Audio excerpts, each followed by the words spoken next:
D-Mace, Fingen, and Donick, 102.5, 106.3 The Game. Broadcasting from the Busy Bee Plumbing, Heating, and Air Conditioning Game Nashville Studios, home of the $99 yearly Beehive membership, where the buzz is always about great service. And we are proudly presented by Bet365. Whatever the moment, it's never ordinary at Bet365. Willie Donick, Derek Mason, Adam Vingan, David Janes here with you. 7 hours, 57 minutes, and 10 seconds from the start of the NFL draft. To quote Madonna, we made it through the wilderness. Somehow we made it through. Cam Ward didn't know how lost he was. What until Madonna he song found is that? That's Like not... a Virgin. Great call. I don't know why I didn't recognize that right away. I had the tape. We made it through the wilderness. Because of how he said it. He just said we made it through the wilderness. He didn't give any context or anything. You just didn't emphasize the way Madonna does. He didn't sing it through the wilderness. Exactly. You would have guessed it then. Yeah, then I would have had it right away. I didn't want to start off everybody's day on the wrong foot by me singing Like a Virgin on the air. You don't think that would have gone over very well? I just did a spoken word version of Like a Virgin. Spoken but word. Nevertheless, it is draft day, everybody. Woo-hoo. We made it. We made it through the wilderness once again. Everybody had their tweets this morning. Draft day. It's like we didn't know. It's like wow. Hey, draft day, everybody. Oh, really? I hadn't noticed. I must have been asleep. I was. But I still didn't forget. We are all expecting Roger Goodell to say later today, with the number one pick in the NFL draft, the Tennessee Titans select Cameron Ward, quarterback, University of Miami. Good thing that Cam Ward's name is easy to pronounce, unlike Marcus Mariotto, I believe is how he pronounced it. Marcus Mariota. Mariota. So Cam Ward doing Roger Goodell a favor. I found this to be fascinating, according to ESPN. Cam Ward entered Thursday as a minus 20,000 favorite to be the top pick by the Titans at ESPN Bet. He opened as a 7-1 underdog to the number one pick when odds were first posted in November behind Shedeur Sanders and Travis Hunter.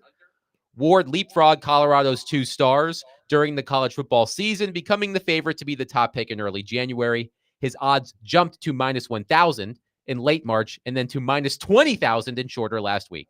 Caleb Williams was also a minus 20,000 favorite to be number one last year. So huge odds, a huge jump in the odds, I should say, for Cam Ward. But the Titans, yesterday, they purchased Cam Ward a housewarming present. They got him another wide receiver. They signed Tyler Lockett to a 1-year, $4 million deal worth up to $6 million, according to ESPN. Lockett, an ex-Seattle Seahawks receiver for the first decade of his career, 49 receptions, 600 yards, and 2 touchdowns last season with the Seahawks. Jackson Smith and Jigba emerged last season, so Tyler Lockett took a back seat.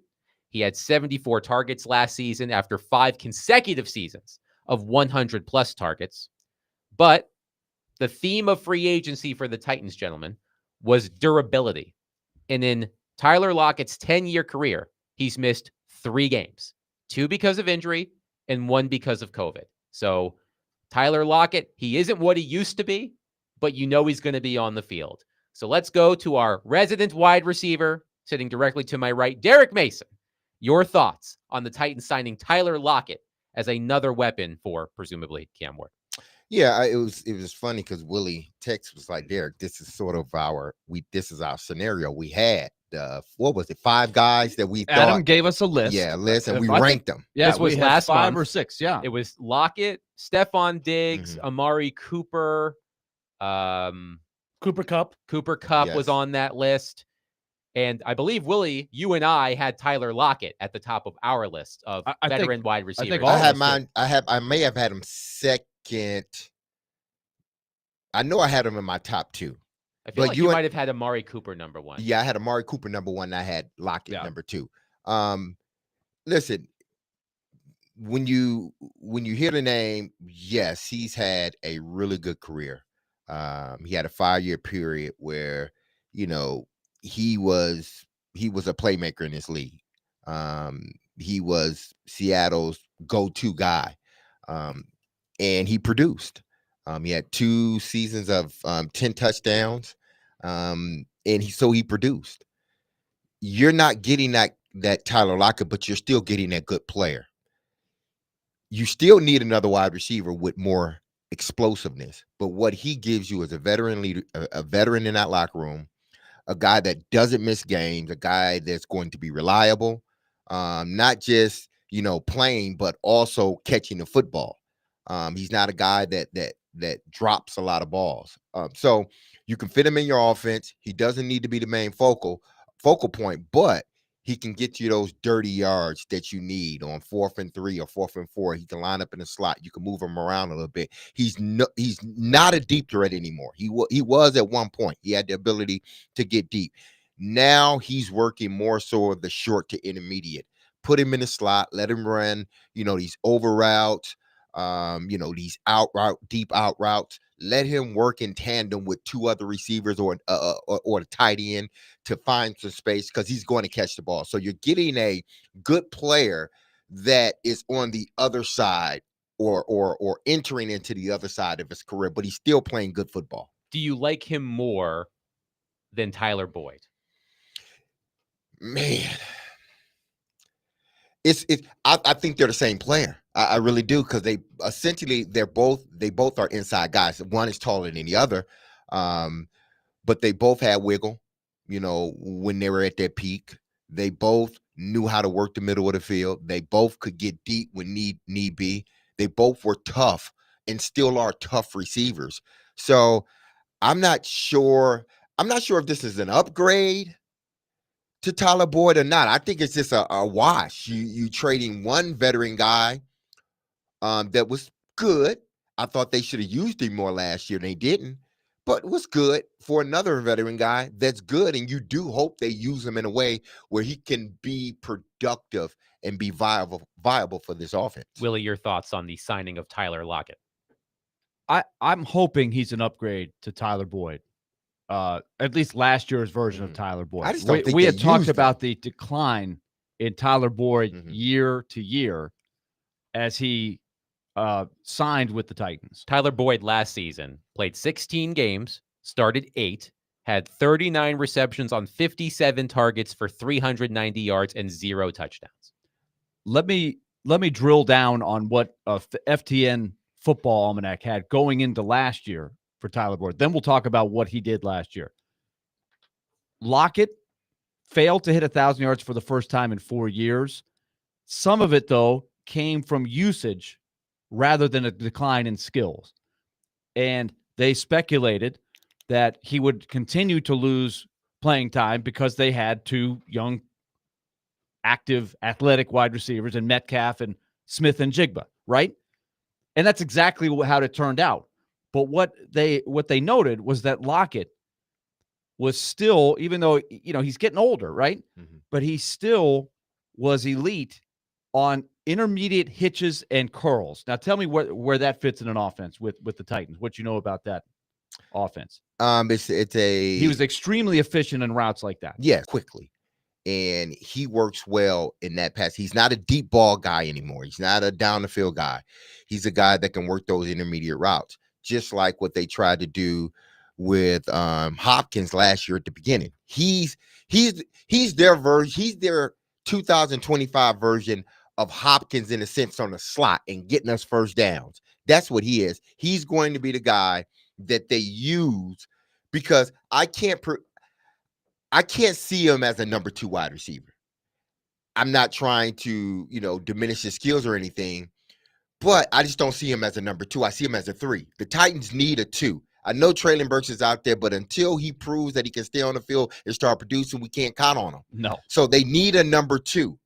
If they get them a number 2, he fits well in that third in that slot. That's where Hopkins should have been. Like he should have never been that outside guy, especially when Ridley came. He should have always been a slot guy. Now they get a guy that's going to play primarily the slot position. It's not going to fuss over it. So that's your vision, is he will take Tyler Boyd's role and be inserted in there, not DeAndre Hopkins' role. But you think Hopkins should have been more in Boyd's role? Yes, last Hopkins year. should have been more. I could because to me Hopkins was a slot guy. Okay. Now Lockett, this is why I put him number one in our list of older free agent wide receivers that nobody was biting on when free agency opened, right? These guys, Tyler Lockett until today or yesterday, nobody had signed, right? So some of these guys are still out there, right? Yes. Yeah. So Lockett last year, among all those guys, had the best efficiency, right? Value over average. Like when they drill down all of the things, when do they throw you the ball? How often do you catch the ball? What's the down and distance when they throw you the ball? Not simply catches, yards, average. There's that level, and then there's in the context of the offense. We know they had two very talented wideouts, which meant he was not going to be as much of a part of the offense. But yet, he still found a role. That's what I like about this, is I think his numbers were better, especially when you view it in the context of where he fit in that offense. And I'm hoping, especially because of his durability, he's more durable than most 32-year-olds are at this stage of their career. Again, right? He's missed 3 games in his career. 2 That's because of injury. That's a skill. That's one a because of Derek COVID. Mason kind of number right there. I like that. 3 games in that would 10 tell me years. that he's got a chance to be productive at age 32, 33. By the way, the previous 5 seasons. So he had 74 targets last season. He caught 49 balls. He had 5 consecutive seasons of 100-plus targets before last season. He averaged 123 targets per 17 games over those 5 seasons. And as Derek said, you're not expecting that Tyler Lockett. You're not expecting that Tyler Lockett here. He is not going to command 100-plus targets. No, but if you get the Tyler Lockett of last year, you get him in this offense, maybe another touchdown or 2. That's good. If you get close to that 600 yards or right at it, maybe 7 touchdowns somewhere. That's what I thought Boyd could be. He could be a touchdown guy. He can be 600-700 yards, more so 6, but also could be that chain mover and get you those touchdowns within the red zone. And they just didn't use him like that for whatever reason. But I think Tyler Lockett, y'all did what you did. Tyler Lockett. It's going to be confusing for a lot of the season. Tyler Lockett now, whereas he's not going to get as many targets, but the ones he get are going to be balls that more than likely he's going to catch. What I mean by that is if we're not throwing it to him first down, second down, third down, first down. No, we're bringing him in the game. Second down, maybe 2nd and 7. Bring him in the game. Maybe throw it to him, maybe not. But then that third down is 3rd and 5, 3rd and 6. He's going to be the primary guy outside of Calvin Ridley. But you're going to set him up in a slot to where it's even having Ridley, he's still the guy. Why? Because he's still got wiggle. He still can move within the zone. He understands how to read zones. And one thing that you harped on last season, Derek, and you were 100% correct on this, was DeAndre Hopkins and Calvin Ridley. At some point, one was going to... It just never was going to work. It's tough to coexist. Yeah. Right. One was going to eat the other, figuratively. DeAndre Hopkins was not ready to pass the baton. He wasn't ready to concede. Tyler Lockett appears to be in the stage of his career where he is confident in himself, that he knows, I'm not going to be the number 1 guy. I may not even be the number 2 guy. And he's already experienced it for the last 2 years of his career. So he understands how to try to make it work. And his efficiency numbers are still good. Not off the charts, but good. And this is another connection I didn't realize. The Titans, of course, are going to draft Cam Ward. Lockett and Ward have a connection through Quandre Diggs. I don't know. Does Quandre Diggs still figure in anywhere? Is he a free agent? Is he coming back to the Titans? I don't know. But Quandre Diggs is Cam Ward's cousin. Okay. I didn't know that. And Lockett and Quandre Diggs are very, very tight, very good friends. And so I think there's been conversations of, hey, you could go to Tennessee. You could really connect with this kid and be a good security blanket as he tries to learn the league. And look, you might catch a few balls and have a nice season. See, the best friend, obvious to a to a quarterback, obviously, is a great offensive line or a really good offensive line. But then if you got a running game, I get that. But when you're passing the ball, the best thing for a young guy, young one, is someone that is dependable, someone that they can trust. Um, you know, Calvin Ridley, yes, but I just still think at times Calvin Ridley has lapses and he drops easy balls. Not to say that he got bad hands, but it's just sometimes he get into the zone and for whatever reason. Well, Tyler Lockett isn't. Tyler Lockett is more reliable. So if I can pair him with a young quarterback, now that young quarterback, at least he has, as he's building confidence with everybody else. Now at least I got confidence with this guy, this veteran, and he's closer to the line of scrimmage and he's within the hashes, so I can hit him very quickly. I don't have to look outside and try to, spin the ball out there. He's within the confines of what we're trying to read very quickly. I can see him opening right away, and getting the ball. So when you have a guy like Tyler Lockett, it helps the quarterback out tremendously. Why? Because now he has the confidence that you're going to go out there and get the job done. 615-737-1025. Our phone and text lines are driven by WilsonCountyHyundai.com. Your thoughts on the Tennessee Titans bringing in Tyler Lockett. 1 year, $4 million deal worth up to $6 million according to ESPN. 615-737-1025. By the way, Chuck on our text line says he wants me to sing Like a Virgin. Nobody wants to hear that. By the way, my go-to karaoke song is Your Love by The Outfield. Nobody wants to hear that on the air But either. that's a tough song to karaoke. Let's just say. It's a great song. I don't know if I'd have the guts to even try that. Hey, he's tried it before, so there you go. I didn't say I do it well. I just say that I do it. 615-737-1025. Coming up next, the Tennessee Titans are slated to draft Cam Ward #1 overall. They have failed to hit on quarterbacks with top 10 picks before. Could this be the year they get it right?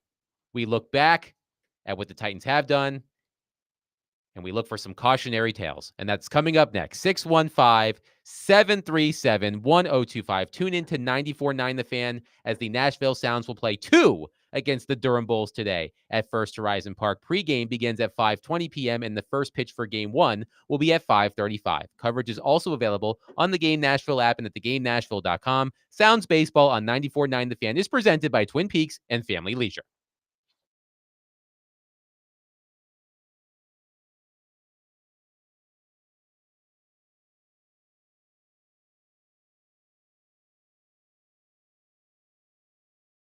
All right, let's talk F&M Bank. Banking made easy on purpose. Open the door to great opportunities and financial freedom through F&M Bank. They want to make your life easier. They want to turn on the lights and say, wow, I never realized this was that simple. F&M Bank's team of dedicated financial experts is committed to guiding you every step of the way.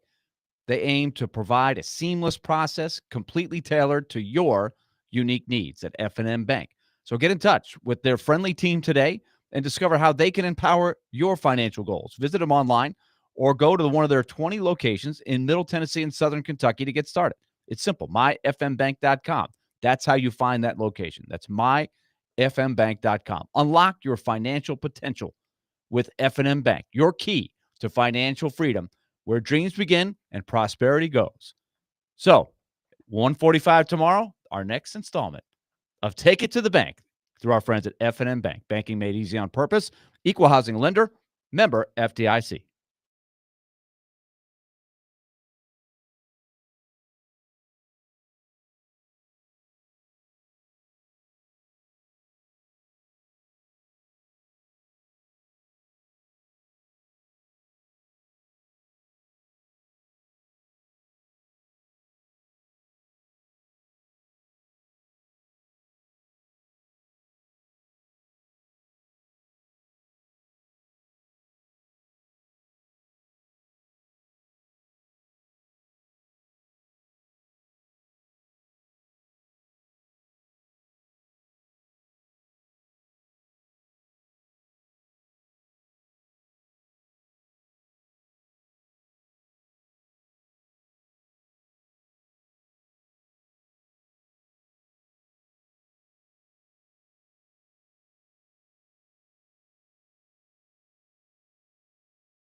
They should feel happy about it.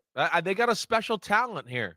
I mean, the way I look at them, the way I've evaluated them is just go, man, I mean, what's not to like? First off, the talent on the field's real. I mean, you saw it whether you watched a little college football this year, all those people out there watching our show now, you saw it just in the few throws you saw on the pro day where you went, wow, that looks a little different. He can really spin it. His arm's powerful. It's a really quick release. You could see there. He could throw the ball like it's a Nerf, like it's a toy. He can just flick it. He can throw it sidearm. He's phenomenal on the run. He's great in the pocket, and great in the pocket just hanging in there, finding lanes to throw the football or just moving to the appropriate spot. He's great at getting out of the pocket. He's mobile to run for a 20 or 30-yard gain. And then, Mike, like we talked about at the Combine, been through a little adversity.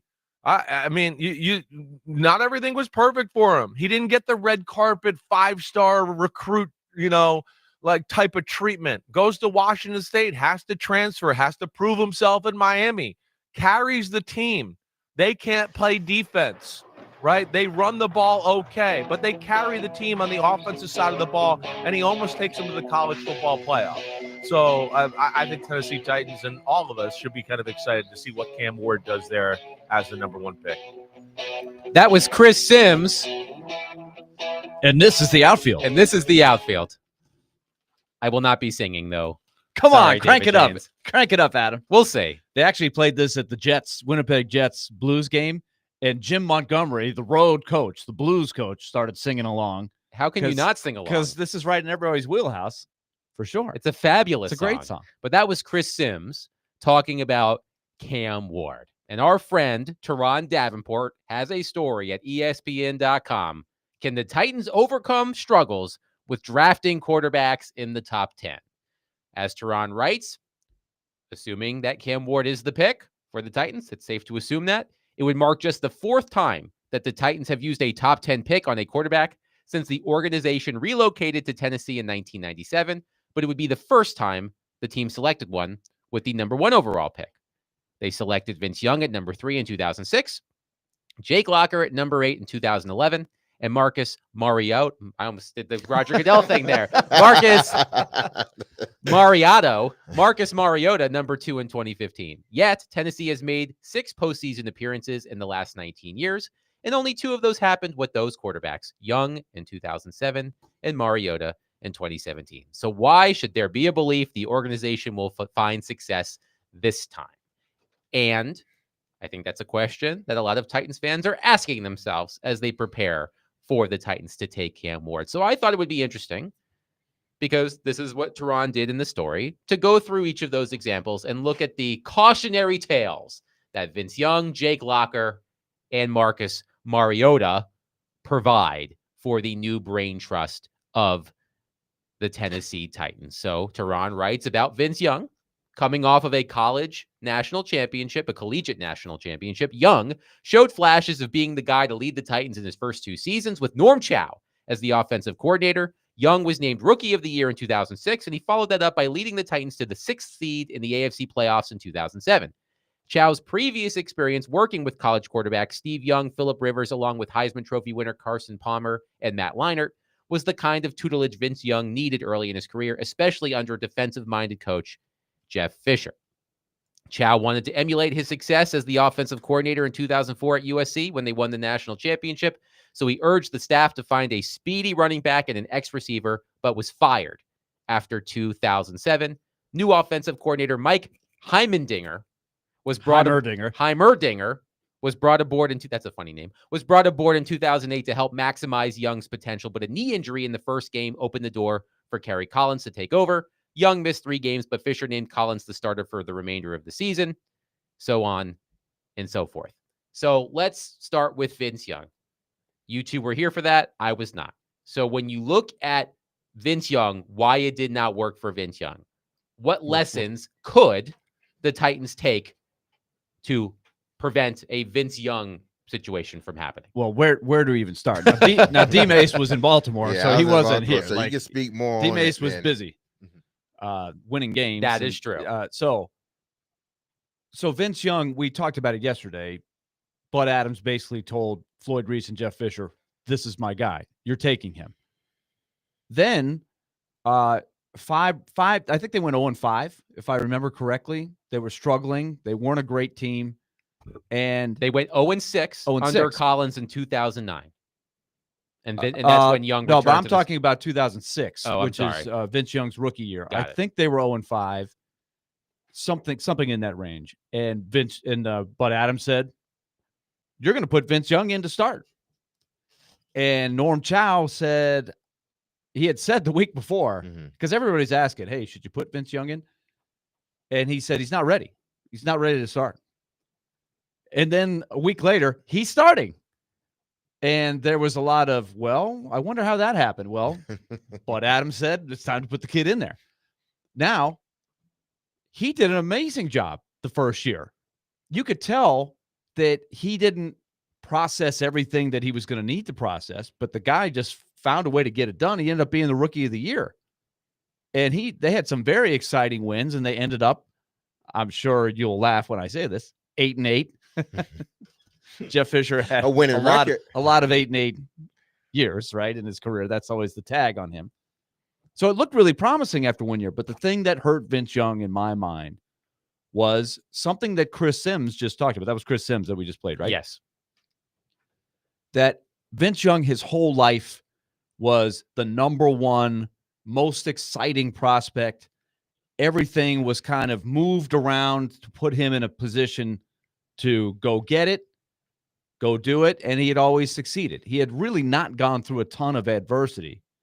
And it was weird because Chris Sims, I think, was still on the team at Texas when Vince Young was recruited by Texas. And so that was maybe the only thing that he had to sort of deal with before Chris Sims moved on, and then he did his thing.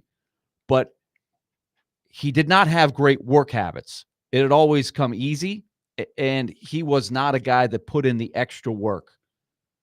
And especially when he had early success, I think that might have been the worst thing for him because he thought it was going to be easy. I'll just do what I've been doing my whole life, and I will outrun people. I'll just out athleticize or whatever it was. There wasn't that Steve McNair gene of continuing to get better, continuing to work to advance. And Steve McNair was brought along a little slower, and I think that benefited Steve McNair. So, but ultimately, Vince Young never really improved a whole lot from the very start. Never understood what he had to do to win long-term in the NFL. He never recaptured that rookie season. And what I have gathered from it was the work ethic wasn't what it should have been. He's butting heads with, coaching staff. He just didn't come off as a pro. And sometimes when you have early success, especially if you just a like raw talented guy, sometimes you, like you said, Willie, it's easy, and you really don't press in on those small detailed things you need to press in on, and you think your athleticism is going to win out every game. But what happens when you start to get beat up and or the offensive line isn't as good, or this teams happens, start learning your figuring you tendencies. out. Then what you're going to do? And it just seems like he never was able to adapt. But that whole situation was probably bad for everybody. You got a guy, you drafted a guy that you really didn't want it. From what I gather, you drafted a guy you really didn't want it because the owner wanted him. So that's, is that conducive for having success? I don't know if you could have seen that too. I know, but I'm just saying it's like, because this is the completely different part about Cam Ward. Is Cam Ward has hit hurdles his entire life in high school, in college, different colleges, right? Then he wasn't a pro prospect last year. Now he has had to work to get where he's been, where I think it came easier for Vince Young. And when things got tough for Vince Young, there were a couple of points that everybody will remember if you go back that far. The opening game of 2008, where the Titans started 10-0 and were the number one seed and lost to the Baltimore Ravens. With Derek Mason playing for the Ravens. Vince Young on the opening day got hurt. Something weird happened. He had to come out of the game. Kerry Collins led them to victory in the first game, and then Vince Young disappeared. Nobody could find him. It was a big story in the news. Where's Vince? People were really worried about him. Mm-hmm. And then he downplayed it. He came back, but they were like, let's just use Kerry Collins. We can run the ball. They had Chris Johnson. They had Lendell White. And so they just kind of moved on with Kerry Collins as the quarterback. And they can play good defense. Yeah. Then they started 0-6 the next year, and Vince Young got another turn, but they never really won. And then the famous moment at the very end where you knew it was broken is Vince Young got all frustrated. He took his helmet and shoulder pads off, and he chucked his helmet into the stands. And it was just he checked out. That's when they moved on for Vince Young once and for all. So what it sounds like to me is that the fact that Cam Ward had to take a long, winding road to get to this point should theoretically prevent what happened with Vince Young, who had that red carpet rolled out for him, and when adversity struck, was unable to handle it. It should be that way. Not to say it's 100% going to be that way, but typically, and listen, for those that are and were just, tremendous athletes and everything just seemed to come to them easy, more power to you. Because I wish I was that individual. But so it doesn't mean that those, athletes like that don't work, but they get more chances. Things seems to be, we'll dismiss that because of this. If your problem, if your talent outweigh your problem, then they're going to let you go a little bit further. Whereas you look at Cam Ward and it was, well, somebody was always there before him, or they didn't think he can do it, or he had to start here and prove that he was worthy to move up to the next level. Then he had to work his way and then move up to the next level. So he's always, I don't think he ever stepped on the field at either college and knew for sure it was his job, other than probably Miami. 615-737-1025.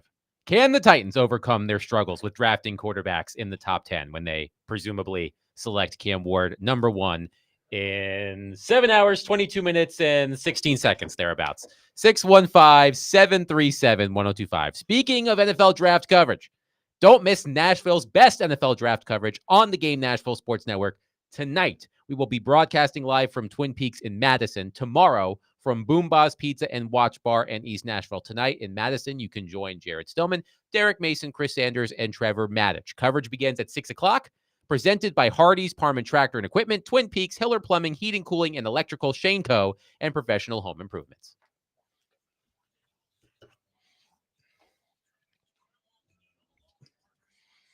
And we please return on Josh Pate.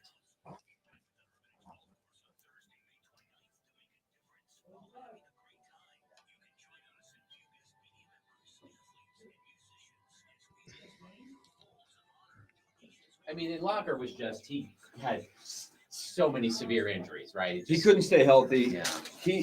He also contributed to his own ability to get hurt because he didn't read defense very well. Happy Thursday. Hey, this is Derek Mason. You heard me tell you about Dr. Lodge and his staff over at Cool Springs MD for some time. If you set out to lose weight, chances are it's not your first time setting a resolution to shed some extra pounds, only to face disappointment. But I got some solutions, because at Cool Springs MD, Dr. Lodge and his team understands the frustration of this cycle, and that is why they offer a different approach to weight loss. Their comprehensive weight loss program is led by Dr. Jeffrey Lodge and addresses the root cause of weight gain with tailored nutrition, exercise, blood test supplements, and more. They will customize a program specific to you and you only. So connect with Dr. Lodge at CoolSpringsMD.com today to schedule your appointment for a personalized weight loss plan just for you. That's Cool Springs MD, where your weight loss journey becomes a success story.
when someone tries to be a vocal leader, but he's not wired to be one. It is so cringeworthy. Whatever the opposite of that is, that's Cam Ward. So I'm down there last summer. PLWs, player-led workouts, are happening in summer. It's not the coaches on the field. It's just the players running the workouts. Cam Ward at that point has just gotten on campus. And I'm down there meeting with people. I'm down there working out that day. But the way Miami's practice facility is configured, the weight room opens up to the indoor practice field. So I got the door open so I can hear them practicing out there. So all of them arrive and they're getting together. Cam Ward, if you picture a general commanding troops, that's what it looked like. This dude just walked on campus. This is major college football. This dude just walked in here from Washington State. Like most people, candidly, playing at Miami cannot point out Pullman, Washington on a map. Most people watching the show can't. So he's been playing out in some other state, in some other part of the country, halfway to Russia, and he comes down here, and you got some good players on that Miami team. And not only do every one of them have their mouth shut listening to him, he's in their face dog cussing them, and they're taking it. Linemen are taking it just as much as wide receivers are taking it. And I remember looking at that and thinking to myself, he's been on campus a week, less than a week at the point I was down there. It's such a testament to what legit alpha leadership looks like. Because there were guys who have been at Miami 4 years who could never get away with that. He walked in the door and within 72 hours had the entire program by the throat. That was Josh Pate telling a story about Cam Ward. The NFL draft is fast approaching. The first round tonight. Again, our draft coverage starts at 6 o'clock live from Twin Peaks in Madison. Join Jared Stillman, Derek Mason, Chris Sanders, and Trevor Maddich. So let's continue this conversation about the previous quarterbacks taken in the top 10. We were talking about Vince Young. They release Vince Young, the Titans do, 3 months after selecting Jake Locker, number 8 overall. Locker served as the backup to Matt Hasselbeck during his rookie season before being named the starter in 2012. His growth was stunted. This all according to Teron Davenport. His growth was stunted in his first season as a starter after suffering a separated shoulder in week 4, which caused him to miss 5 games. And as we know, Jake Locker suffered significant injuries.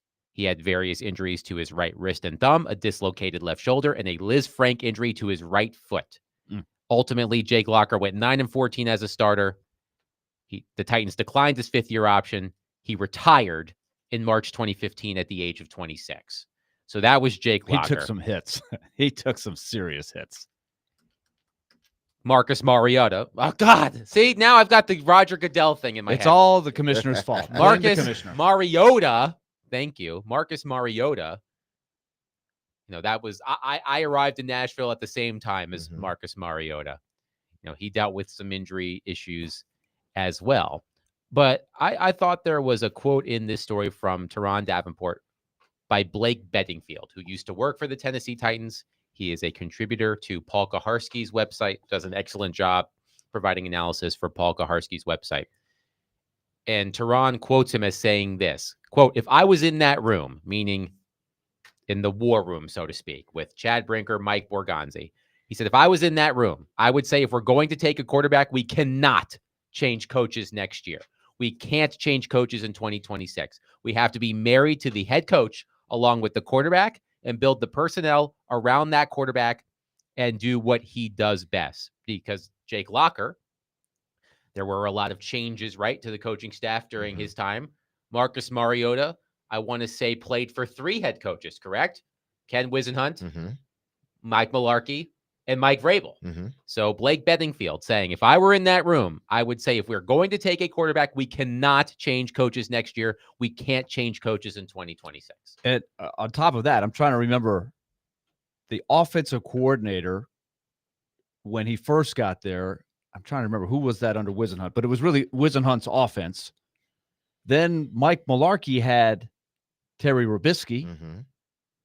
And then it was the head coach of the Packers now. It was in 2015, Ken Wisenhunt had Jason Michael as his offensive coordinator. At least that's what is listed at Pro Football Reference. So then Mularkey had Robisky. And then Vrabel had LaFleur. Yeah, Matt LaFleur. Yes. Why am I'm blanking? I'm getting I'm getting old. This is happening to me too often. Mhm. This is scary. But there was a number of different offenses, all very different, Mhm. I would say. Yeah, and that's the thing with young quarterbacks. You look at Trevor Lawrence. You know, this will be his third offensive coordinator, third head coach, in what 4 or 5 years, 5 years. And you don't see the improvement that you thought you were going to be able to see.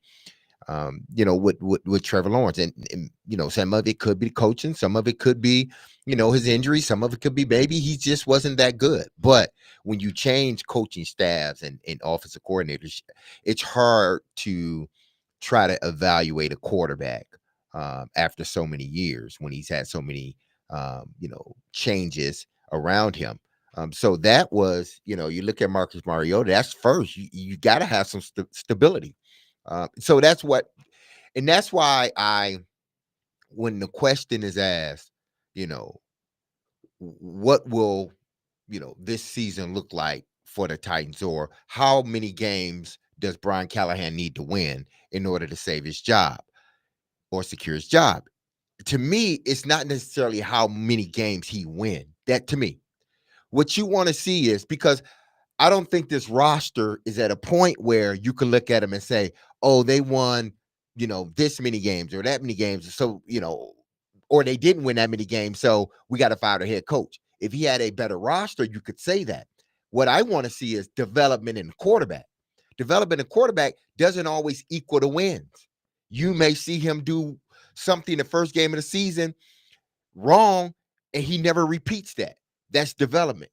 Or Right. he misses a pass on, you know, he missed the look on one play, but he comes back and they give him that same look 2 quarters later. That's development. So the Once he's opposite. fixed- So the opposite of Will Levis is what you're saying. Exactly. Well, and So also that- also Vince Young. I think Vince Young had some Exactly. of that. He ran his way to some Mhm. success early. He made some plays through the air that surprised some people. Like he Mhm. was a little bit of a raw passer, but he found a way to get it done early. But it was fairly simple stuff. Mhm. And I think people were saying, okay, Vince, this is great. Mhm. You're the rookie of the year. But you're getting away with stuff. They're going to start closing off on this stuff. You got to get to the next level. And that's where he was not developing. Like you were Yes. saying, he wasn't putting in the work. Jake Locker, I think he got so beat up. He didn't read defenses very well. I don't think he put in the extra time. I think when you retire at the age he retired, I think that's the conclusion a lot of people came Yeah, to. he just He wasn't didn't really, yeah. love the game. He He didn't love the wasn't game, yeah. a battler, a guy that I'm going to find a way. Like if Steve McNair was a 10 on that scale, I'm going to find a way. I have the drive. I'm going to learn. I'm going to do everything it takes to be a great quarterback. Jake Locker was very low on that scale. James in Ashland City. Sorry, Derek. James in Ashland City is on our phone line, driven by Wilson County Hyundai.com. James, thank you for waiting. Please go ahead. Oh, no problem. Thank you for having me on. You know, here's my thing. I'm going to give you all a couple of comments and ask you a final question. Unless you all have any questions for me, I'm going to hang up and listen to what you got to say to my comments. You know, I don't know the interactions. We're not there in the room on the conversations, but for me, nothing against Cam Ward or Jackson Dart or Sanders. I just don't think any of these quarterbacks are going to be elite. Peyton Manning, Tom Brady. You know, you got lucky with Purdy in the 6th round, I think, or 7th round with San Francisco. I just don't understand why they didn't sign Joe Flacco. He was the comeback player of the year 2 years ago, played for a horrible offensive line in Indianapolis last year. As far as I know, Jake Browning is probably the best backup quarterback in the league. Why couldn't you go for him and trade the 1st-round pick down and get assets? That's what I don't understand. Now, having said all that, Cam Ward, as y'all said, he may come in here and just be lights out. Now, having said that, I want to ask you all, what does the Titans do with Will Levis? Unless you have any questions for me, I'm going to hang up and listen. Thanks for the call, James. Well, I hope listen, it would be best for Will Levis if they try to trade him. And we'll talk about Will Yeah, Levis. yeah, we'll get into that later, but it would be best if they try to move Will Levis. Now, listen, you got to have partners. If you're going to make a trade, you got to have partners. And it just seemed like no one was willing to give up, you know, enough to move up to that number 1 spot. And the Titans had seen enough in Cam Ward that they were willing to stick with the number 1 pick and draft who we believe they will draft in Cam Ward. So, you know, yes, you would like more picks because of where the Titans are at. But make no mistake. If you hit on the quarterback, damn them picks. Like the Chargers said. I mean, the LA Rams said, damn them picks, man. I believe it was F them Yeah, picks. but you hit on that quarterback. Which we What can't do you really say. What do you here. think Washington did? They hit on their quarterback. Yeah, they got players, but if you hit on that quarterback, Houston hit on their quarterback. Okay. Denver seems like they hit on their quarterback. But if you look at the numbers, he probably really wasn't that great, but they found them a quarterback they believe. Listen to this. This is the key word, because you said something that we have been discussing for the longest. Elite franchise. There's two differences in those guys. Both, I take either guy, when it comes to a leading franchise, but we're discussing two types of individuals. Cam Ward may not be elite. No one in this, and no one, Very few people are. Yeah, very few people are, and no one's considering him elite. But if you think he's a franchise quarterback, draft him. If you, in other words, a quarterback you can win with, then draft him. Because the quickest way to winning football games is finding your quarterback, whether he's elite or franchise, a guy that can win for you.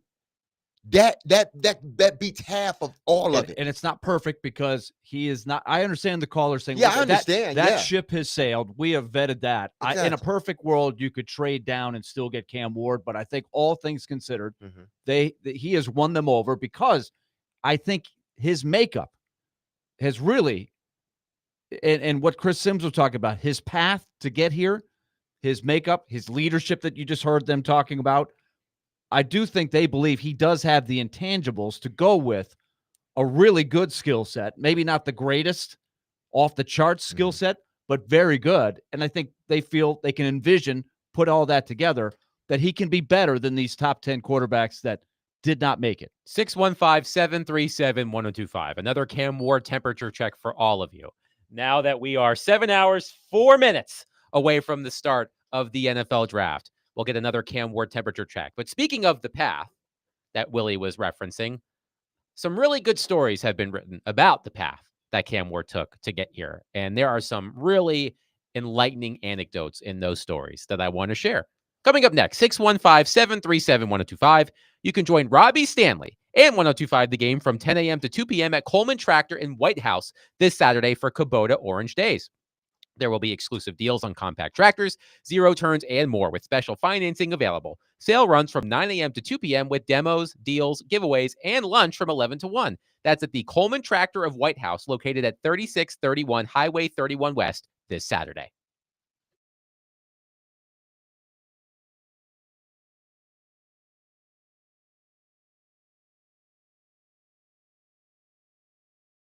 All right, let's talk Loan Pronto. If you have gone past the tax season now and you're looking into the spring and the summer, you're like, man, my monthly budget is jacked up. It is not where I want it to be. I've got credit card bills. I've got this. I've got that. What solutions are out there? Well, Loan Pronto wants to help you. They have the solution for you, especially if you're a homeowner. You have got thousands of dollars in equity built up in your home, very likely. The average person has over 100,000. So most homeowners who call Loan Pronto will end up in a better financial position and save an average of $1,000 per month. You got to like that, right? So if you're looking for a solution, if you've racked up some credit card debt and you're looking for something better, get some cash out of your home through your home's equity, pay off that credit card bill, pay off that car loan. Start a home improvement project if that's what you're looking to do. Loan Pronto has options for you. They can help tap into the home equity, get the cash you need to get back on solid footing. So call them, 615-499-5780, or go to loanpronto.com. That's 615-499-5780, or go to loanpronto.com. Equal housing lender, NMLS 166-1781, subject to lender approval, NMLSconsumeraccess.org.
D. Mace, Fingan, and Donick, 102.5, 106.3 The Game. Broadcasting from the Busy Bee Plumbing, Heating, and Air Conditioning Game Nashville studios, home of the $99 yearly Beehive membership, where the buzz is always about great service. Willie Donick, Derek Mason, and Adam Vingan here with you under 7 hours from the start of the NFL draft. We're looking forward to it. Again, you can join our coverage of draft night in Nashville at 6 o'clock at Twin Peaks in Madison. Before we get to more about Cam Ward, Denver Dan is on the line. Denver Dan, please go ahead. Hello, fellas. Good to be with you today. Going to be an interesting night. When I watched Jackson Dart in his bowl game, he looked like everything you want from a quarterback. He was polished, calm in the pocket. It looked to me like he made his throws. Well, what are the negatives about him? Because I sure didn't see any in that bowl game. Well, Dan, did you watch the Ole Miss Florida game? I did not. Okay, well, see, this is what's interesting when a guy plays in our Thanks for the call, in Dan. the Yes, SEC, thank you. right? I think, and we saw this with Hendon Hooker and Will Levis, especially Levis, right? I think we're probably as non-evaluators, and I am a non-evaluator of NFL talent. We're influenced by when we see the guy in the small sample size. Like, I think a lot of people would say, well, can you really get a sense of a guy in one bowl game, knowing that the bowl games aren't quite the intensity unless it's a playoff game? Exactly. You got guys that are opting out. You got a lot of new players that are trying to win a job for the following year. You got people that are going to go right into the portal after the bowl game is over. So if a guy shines there, you take it with a grain of salt. You put that in the context. I saw Jackson Dart play against Florida in the Swamp when Ole Miss had to win to stay in the playoff race. And I remember texting you guys going, golly, Jackson Dart is just struggling. Florida, who to their credit came on at the end of the season, was playing pretty good football at that point. And that became a tough team to play at the end of the year. But Jackson Dart really struggled in that game. And Ole Miss's playoff hopes went kaput. That was the best thing that happened to Tennessee right there. Yeah. So if I'm judging Dart by that game, I have one impression. And the caller, Dan, calls in and says, I saw him in the bowl game. He looked awesome. And guys, let's just be clear. I know that some of you are holding out hope that when Mike Borgonzi said, we're sticking at number one, don't bother calling, that he meant. What I really am saying is you should call. Wink, wink. It's not happening, guys. The Titans are not trading out. They are taking Cam Ward. So if you love Jackson Dart, if you love Jalen Milroe, if you love Tyler Shuck, if you love whatever other quarterback there is, and we'll talk about Shedeur Sanders later, it's not happening. We've talked about it for months.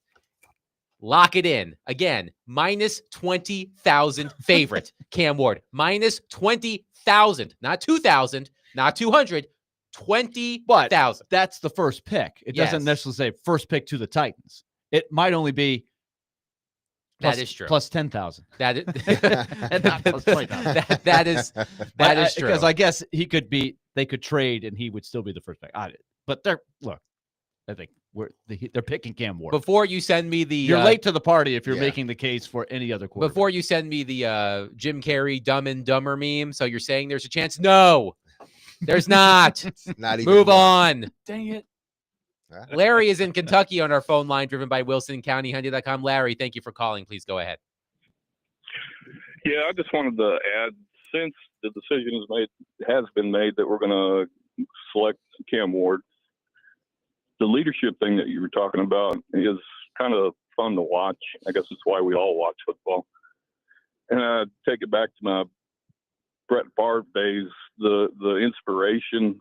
And yeah, he had some rough couple of years before they started winning, but he was basically able to carry the whole team, him and Reggie White. But it can be a force multiplier of like times 10 if Cam could just survive the first couple of years. Thanks for the call, Larry. And I think that's a perfect segue to what we were going to talk about next, because there have been a couple of really enlightening feature stories written about Cam Ward.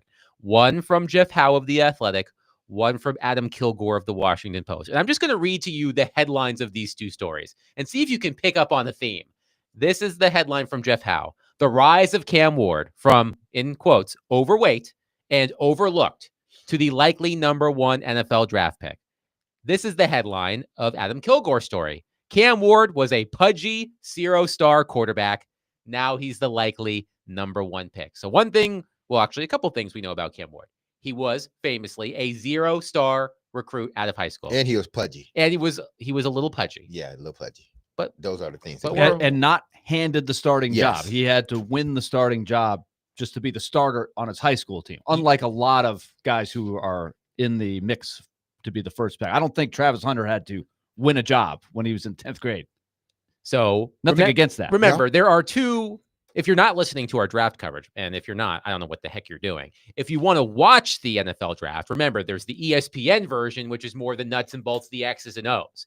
The ABC version on News 2 will be the feature story type of coverage. And when the Titans select Cam Ward, you're going to hear all about this stuff. He was a 0-star recruit out of high school. He worked his way up from Incarnate Word to Washington State to Miami. He may have been a little pudgy. And who's to say we're not all a little pudgy? Yeah, we are. Right? Mhm. Dad bods for the win. There you go. Boom, boom. But there were a couple of anecdotes in the Adam Kilgore story, and we'll talk about the Jeff Howe story as well. But there were 2 anecdotes in the Adam Kilgore story that really stood out to me. Mhm. One was this quote from Miami offensive coordinator Shannon Dawson, and it's similar to what we played from Josh Pate earlier in the show. Quote, he doesn't shy away from hard conversations. To be a true alpha, people throw that term around a lot. You've got to be able to take a stand when nobody is standing around you, and he has that ability. He doesn't care about what the majority believes. If he believes it in his heart, he'll stand on an island by himself. You've got to be a lone wolf if you want to be a leader, and he does that. That's what makes him the best leader, and that's what's going to make him go to wherever he goes early and rally everybody around him. See, I understand what he's saying, but I need a leader that if he shouldn't be standing on the island himself because he's leading us, you know? So I get what he's saying. Like he's going to stick to his principles. I understand. But when you are the leader of a team, you don't need to be on the island by yourself. You need those other 51 guys coming with you. You know, I understand the premise of what he's saying, but listen, there's going to be, or there has been so many things said about Cam Ward that, you know, he's not the number 1 prospect, that in last year's draft, he would have been, you know, drafted the 5th quarterback or 6th quarterback. You know, he went to Incarnate Word. He wasn't a 5-star. They're going to say all this stuff about Cam Ward. I'm going to tell you like my brother told me when I got drafted. He said, it's not where you're drafted. It's what you do when you get there. It's not who you're drafted by. It's what you do when you get there. The young man seems to, from what we are hearing, the young man seems to have the mentality of a winner. And winners, it doesn't mean they're going to go 17-0. That's not what winning means. Steve McNair was a winner. Did we win every game? No, but he was a winner. Okay. You got to have guys like that underneath center.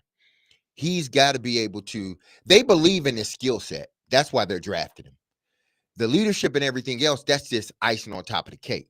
You know, that's just like, okay, if we were putting together a quarterback, this is what we want. Maybe a little bit taller, yeah, but this is what we want right here. A guy that we look at on the film and we see it on film, but then we talk to him off, you know, on the side, or we talk to him in a meeting, and this guy is just, we watch him, and this guy is just everything that you want in your quarterback. Now he's going to have to go out there and prove it, but everything that I've seen, and I keep asking people, tell me all of these negatives, but from what I have seen, I want him.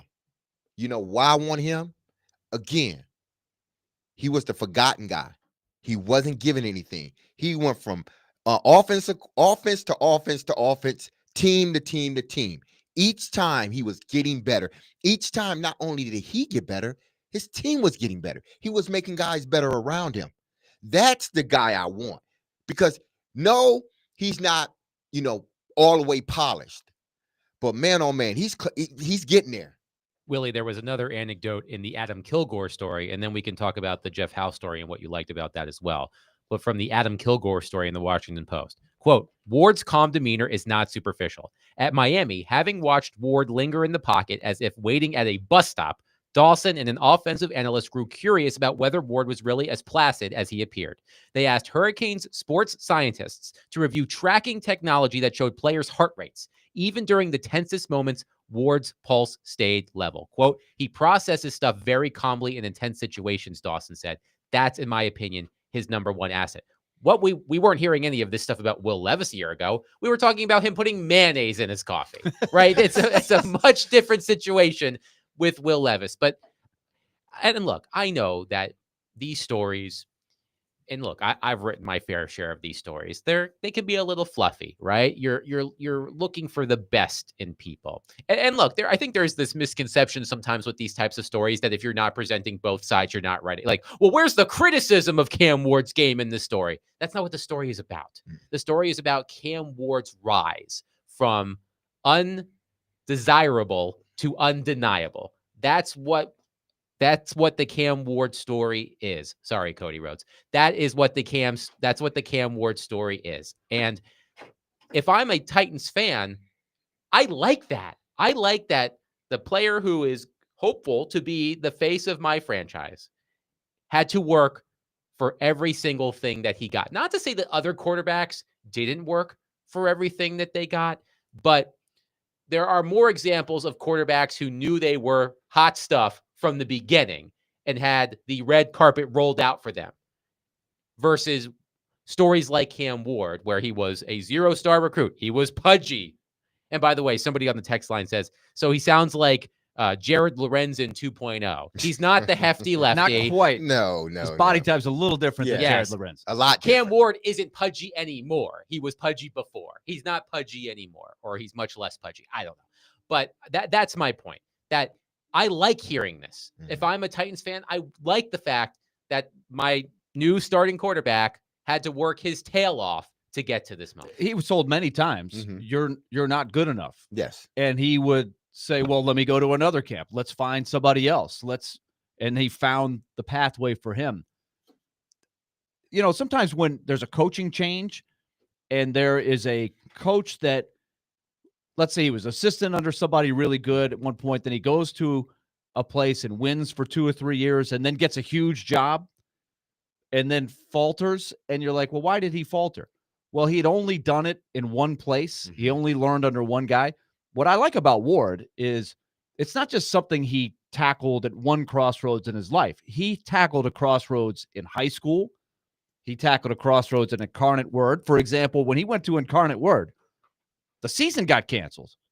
That was COVID. They didn't play in the fall. Remember, everybody decided we're not playing. Then they're like, wait a minute, we can play. Remember that in that fall, that's the decision a lot of schools did. Not Incarnate Word. They didn't even play. They had an outbreak during the season. They played in the spring, then came back in 2021 in the fall. So he's had a lot of roadblocks where there was a chance for him to say, well, this isn't meant to be, but he just kept going. Then he had roadblocks at Washington State. Washington State hadn't done anything. They hadn't won. And he elevated them, as you mentioned. Then he wants to go pro. The pro, no, you're not ready.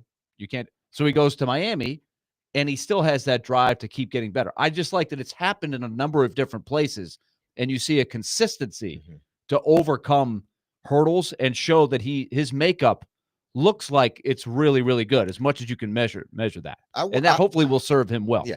I want to know, like, and I know there are people that can, seriously break down the game and can tell you the faults and the strengths and everything else. But I seriously want to know, like, outside of you just don't want the Titans to take him. What is it about him that you don't think he would be a good quarterback? Because again, if you look at all of his stops, each stop that he's had 3 of them. Incarnate Word, he improved that team. He moved on to another level because he wanted better competition. He got to Washington State and was able to thrive there. He said, I want to leave Washington State, go to Miami, bigger conference, bigger name, possibly stiffer competition. He goes there and he damn near leads his team to the college football playoffs. It wasn't because of him that they didn't go. They just didn't have a defense. Right. They had Yeah, no so defense. exactly. So I want somebody to really like, because I guarantee you just about everything that you give me negative about Cam, they've said about possibly Joe Burrow. They said about some of these other quarterbacks that have been drafted. Well, they need to get better here. They're not this, they're not that. And then a few years in the NFL, and then all of a sudden they work all those kinks out. Josh Allen was the same way. They had a lot of negatives on him. He's an elite quarterback now. One of the highest paid quarterbacks in the National Football League. One of the best. So I need, and I've been trying to get this for like the last month. Well, give me something like. I know what you're saying. You've been asking this all along. Because people tell me they don't want to draft him. They don't want to draft. The only thing for me is when all of the talent evaluators have him nowhere close to being the number one talent in the draft. That's the only reservation I have. I have no reservations at all about his makeup. And I do believe, remember, I made fun of the whole thing. He's got it, whatever it is, he's got it. But I think if you really look closely, he does score really well. And I think you're going to hear a lot of that when they take the podium and they can introduce him. Because I think sometimes you look at a Drew Brees and you look at some lesser talented quarterbacks. And I think Cam Ward has enough talent. I mean, he's got talent. It's not like he doesn't have any talent. He's got a great arm. He's got the ability to move. He's big. He's got the arm angles. He's got some intriguing talent. There's some other guys that didn't have much talent, but that leadership, those intangibles, that's what separates sometimes guys who are talented enough to play quarterback, like Will Levis, and people that get it done on the field. 615-737-1025. I know that Ask D Mace is tomorrow, but Derek has laid out the challenge. Tell him something. Attempt to convince him that Cam Ward is not worthy of the number one overall pick. What exactly? Let me rephrase. What are you asking for? Okay. Again, because the you don't trust the team is your biggest thing, right? I think it's they don't trust the team. But when you talk about Cam Ward, the player, what is it that you don't like about him? Because I heard something, I think it was this morning on Joe and Rex, Rex and Robbie this morning. And I don't think the person that had on these are things that he was hearing. Like they had Bruce Feldman. Yeah, Feldman on. And it's like, okay, he's a bit of a gunslinger. He takes chances. They said the same thing about Patrick Mahomes and 5 other quarterbacks that came out of college. And they turned out to be good to great NFL players. So give me more than, well, he takes chances. He's a gunslinger. I need more. Like I need more than that, because I've heard more of the good than I heard of a bad, but you just hearing the bad so loud. 615-737-1025. You heard the man. Call us, text us, 615-737-1025. It's time for the 4th annual 615 Open Charity Golf Tournament, benefiting Folds of Honor, presented by Gary Force Acura. Cromwell Media, along with partners Fox 17, Outfront Media, and Social Indoor, are proud to announce we will be back at Hermitage Golf Course on Thursday, May 29th, to make a difference while having a great time. You can join us and a few guest media members, athletes, and musicians as we raise money for Folds of Honor. Donations will go to provide life-changing scholarships to families of America's fallen or disabled military and first responders. Sign up to play or sponsor at 615open.com.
as we sit here today, what should Titans fans be most excited about with him and what he brings to the table? And what's maybe the biggest area of concern with Cam Ward as he steps into the NFL?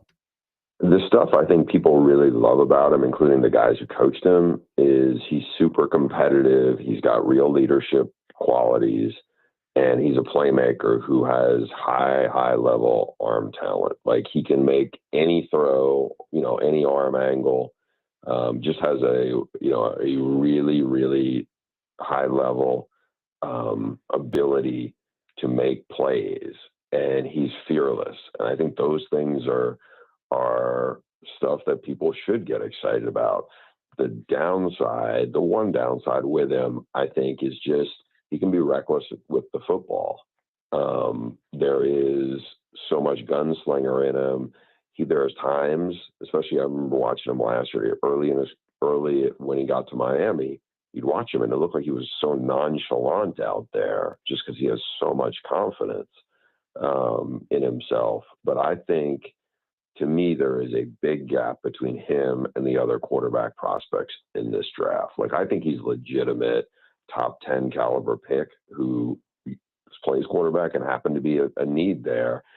I think it's wishful thinking on if you're going to try to convince yourself that Shedeur Sanders or Jackson Dart or whoever would be a guy you want to spend a top 10 pick on. It doesn't surprise me that Cam Ward could be a guy who could be the first pick in the draft with his talent set. That was Bruce Feldman on with Robbie and Rexroad this morning. Derek Mason, he threw down the gauntlet. Let's go to our phone lines, driven by WilsonCountyHunter.com. Doug, let's go first. Thank you for waiting. Please go ahead. Hey, first, I want to give credit to Derek because he's absolutely on target when he says it's the organization I don't trust, and that's my biggest problem with them drafting Cam Ward. I think I watched all the highlights of Cam Ward, and when I see him, he can absolutely hit an open receiver that's open by 10 yards. But I don't know if he can hit a receiver in the NFL that's open by 10 inches, right? And I don't know that Tennessee is going to develop him into someone. I think if Cam Ward went to Minnesota or went to San Francisco, he could really turn out to be something. Thank you I don't have the confidence in the organization that drafting Cam Ward is going to lead to any good results. Thank you for the call, Doug. And I guess I would say, Derek, if you have no confidence in Cam Ward being picked then you wouldn't have confidence in them picking him. That's exactly what I was just about to say. And I get the callers. I get it. And that's what I'm trying to find out. Like, is it Cam Ward or is it the organization? And if it is Cam Ward, give me something like, because I can give you those same things y'all that is said about Cam Ward. Because what I'm starting to notice here is this: there's only so many ways you can evaluate a player, especially a quarterback. And look at all the quarterbacks, all of them that were predicted, top picks in the NFL draft. Let's just say top 10 picks in the NFL. Look at all of them. Go to their strengths and their weaknesses. I guarantee you that they're similar. Especially their weaknesses. I guarantee you their weaknesses are similar. So you got to give me something else. Like, are you cutting and pasting? Or are you really looking at it and saying, yeah, but we said that about a lot of quarterbacks, but man, this kid, he has the upside outweighs what he may not be tremendously. Let's go to Kyle in Chattanooga on our phone line, driven by WilsonCountyHunter.com. Kyle, thank you for calling. Go ahead. Yeah, man. Thanks, you guys, for the show. If we're going to take Cam Ward at number 1 overall, all of these stops that we're talking about with adversity, he needs to dominate and win. In the ACC, he almost made it to the playoff championship. Big deal. Nico made it to the playoff championship, and look what we did there. It's all the same. So to go overall number 1, you got to be winning everywhere you go, not just being nonchalant and a good leader. Like, that's ridiculous. They're all good leaders, right? That's why they're there. Thank you for the call, Kyle. I'm not. I wouldn't say that every quarterback, highly rated quarterback, is a good leader. I think that's painting it with a broad brush. Wouldn't you say? Yeah. Listen, again, tell me something else. Him not winning in college, I can tell you 10 quarterbacks that were damn good in the pros but didn't win much in college. Okay, so we can, if we want to go on that road, we can, but that doesn't tell me whether you're going to be a great quarterback or not just because you didn't win the national championship or you didn't get into the college football playoffs. Did he elevate your team when he was there? I'm gonna answer that question for you. Yes, he did elevate Miami. Did he elevate Washington State when he was there? Yes, he did. Did he elevate that offense and Incarnate Word when he was there? Yes, he did. So every step Cam Ward took, he elevated not just himself, but the players around him as well. Now you can have a 2-player and Cam Ward comes in and elevates him to a 4. That's what his job is supposed to be. You could take a 7-player and you can elevate him to a 9. That's what his job. That's what these quarterbacks do. Okay. Again, I'm gonna say this because it's like, well, we want an elite quarterback. This is okay. I get it. I understand it. And this kid had phenomenal numbers last year, and everybody's saying, well, he would have been drafted 7th or 8th among quarterbacks, 5th or 6th among quarterbacks last year. Not if he had this season. Not if he had this season right here, the way he played. No, he wouldn't have. He would have been. I believe he would have been higher than J.J. McCarthy. I believe he would have been higher than Bo Nix. I believe he would have been higher than Michael Penix if he had the season last year that he had this season and showed the development that he showed from last season and this season. If you put this Cam Ward in this draft with the improvement and everything else, he's a much better prospect to me than Bo Nix, than J.J. McCarthy, as well as Michael Penix. And by the way, I don't think there is a direct correlation at all between winning in college and winning in the NFL. Jameis Winston, I believe, went 26-1 as a starter at Florida State, won the Heisman Trophy, won a national title. Tim Tebow. How has it worked out for Jameis Winston in the NFL? Danny Werfel, AJ McCarron. You can go right down the list of that. And I'll give you one on the flip side. John Elway. What do you think his record was? 3 years as a starter at Stanford. It wasn't good. I tell you that.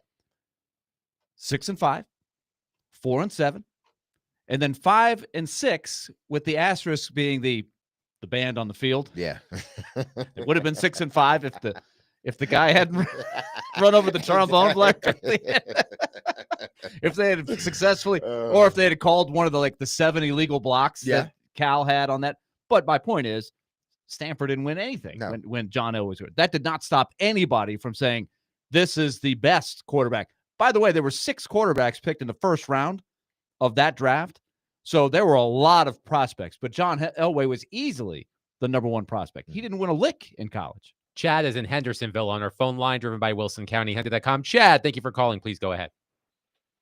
Great stuff as always, fellas. How about this? Would this not be phenomenal if when you had the first pick announced tonight and it was announced the Titans take Travis Hunter, and we all just, our mind is blowing. But and that brings up the point, what is going on with leaks these days internally in these programs? I know the Vikings take incredible pride in not leaking anything. And where are we at with leaks, and how do you control that? I guess is kind of my angle. Great stuff, guys. Hey, best show, sports show. I'm a sports talk guru, and I'm a tough critic too. And this is solid stuff. It's considerably better than what comes on after you, and that's not a shot against anybody except Jared. But hey, huge fan, guys. Huge fan. Clip that. Thank you, Chad. Yeah, clip that. Thank you, Chad. Check a bit of mail, buddy. Send that to Chase McCabe, David Janes. But I actually saw a tweet about this from Jordan Schultz, who, when he's not fighting Ian Rappaport at a Starbucks, has some interesting information. He tweeted this: spoke to a high-level NFL executive today about the draft and came away with a lot of respect for this one thing. He said, quote, "The anonymous negative quotes that pop up every year, total garbage. If you've got something to say, put your name on it and keep it in-house. Every team has access to similar intel. Nobody's dumb enough to read a tweet and suddenly pull a guy off their board. This is supposed to be a celebration for these players, the biggest weekend of their lives. And instead, some people try to torpedo them for clout. Enough already. It's embarrassing for the league. And there's also a picture, by the way, of Shador Sanders accompanying this tweet. So He would be the guy. Yeah, he would be the Yes. poster child for this year's, negative talk. And listen, it happens. It's going to continue to happen. So to sit here and sort of belabor this, it makes no sense, because every year a guy's going to come out and there's going to be good talk about him, especially a number one pick. And then there's going to be the negative things. And you hope it's just the negative things on the field, nothing off the field.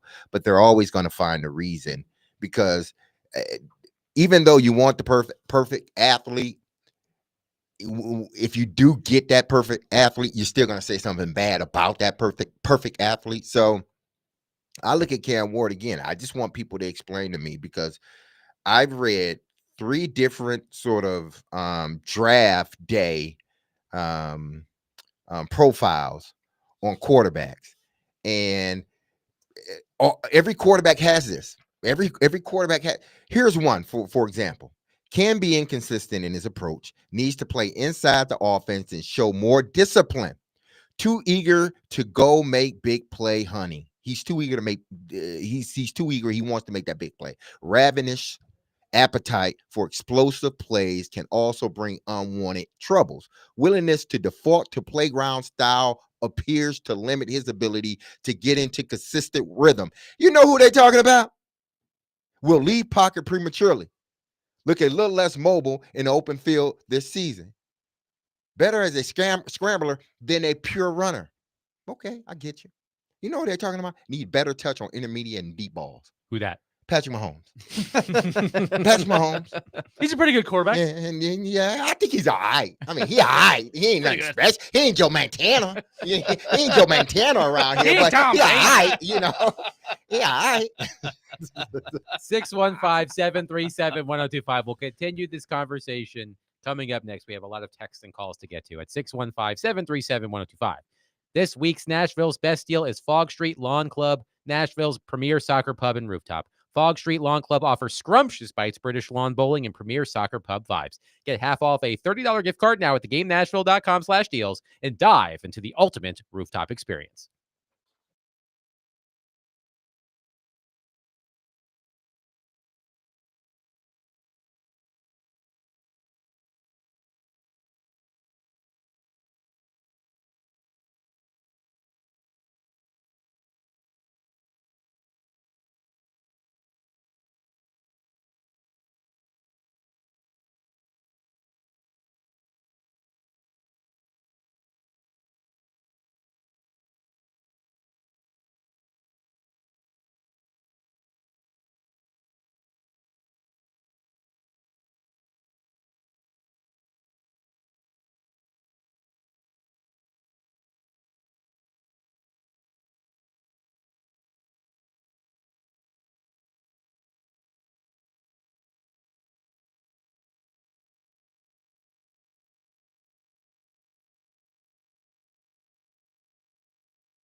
There have been a lot of comparisons to Patrick Mahomes and Caleb Williams in terms of the play style and changing arm angles. I heard another interesting one, which was one coach said to me, there's almost a little bit of Ben Roethlisberger in him in terms of when he has guys bearing down on him in the pocket.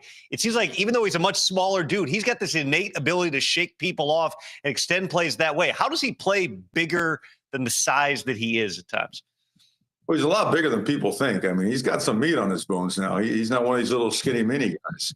And he just feels it. He's got a sixth sense. He really does. And look, our offensive linemen love him because he's going to find a way, if there is pressure, to get away from it. And even though sometimes those plays might last 7, 8, 9, 10 seconds, he finds a way to create some magic, along the way. So he's very knowledgeable of protections. And I don't think he gets enough credit for that. He spends an extraordinary amount of time with our offensive line coach, understanding the ins and outs of 5, 6, 7-man protection, some of our, sprint protection, move the pocket stuff. And so when you do that, when you know where the free man's at and what you have to do with the football and where your guys are going to be, it leads to some unbelievable opportunities. And you see it all over the tape. That was Miami coach Mario Cristobal. Another jam. Willie's playing air keytar. Keyboard. We need more keytars. Synth. Yes, synthesizers. But keytars, I associate that with the 80s. Nevertheless, we're still talking Cam Ward. Let's get to some of your texts. We are emptying the barrels on the Yes, we are. Because discourse on Cam Ward. This is our last day. This is our last day to do it. 6 hours, 13 minutes, and 58 seconds away from the start of the NFL draft. We'll get a lot of reaction tomorrow when Cam Ward is the Titans quarterback, finally. But we are emptying the barrel. One texter says, it's not about Cam Ward specifically. It's about more sure things. For example, take Travis Hunter or Abdul Carter instead, or trade back and accumulate picks because there are way too many holes on this team. Potentially a better quarterback class next year. And finally, because the leadership and owner of this team are morons. There are a lot of reasons to not take Cam Ward, and they all center around the state of the franchise, not the quarterback. Who wants to watch this quarterback ruin yet another quarterback? Who wants to watch this organization ruin yet another quarterback who has promised? You do. I mean, that person does, because they're not going to stop watching. Right. Unless you're moving to another town or just deciding you're going to become a fan of the Chiefs or a team that's been winning. Or I guess, is there a franchise that never loses? Never goes through hard times? I've got a feeling. Like, if you don't have faith, you don't have faith. I can't help you there. To quote, I was going to say, to quote the other 80 songs. Yeah. or the Black Eyed Peas. I've got a feeling that if Travis Hunter were earmarked for the Tennessee Titans, we would be getting calls and texts. Titans are going to screw him up. They're going to play him on the wrong side of the ball. They're not going to play him at receiver. They're going to play him at corner. Or they're not going to play him at corner. They're going to play him at receiver. I get it. There's no such thing as a sure thing either. Right. He's talking. That's another 80s movie, by the way. John Cusack, Sure Thing. It's a pretty good movie. But the sure thing is it doesn't exist. No. The can't miss really does not exist. You look through history. It's hard. It's hard. Now, some guys, make it a little bit easier. But to say, we need a surefire guy.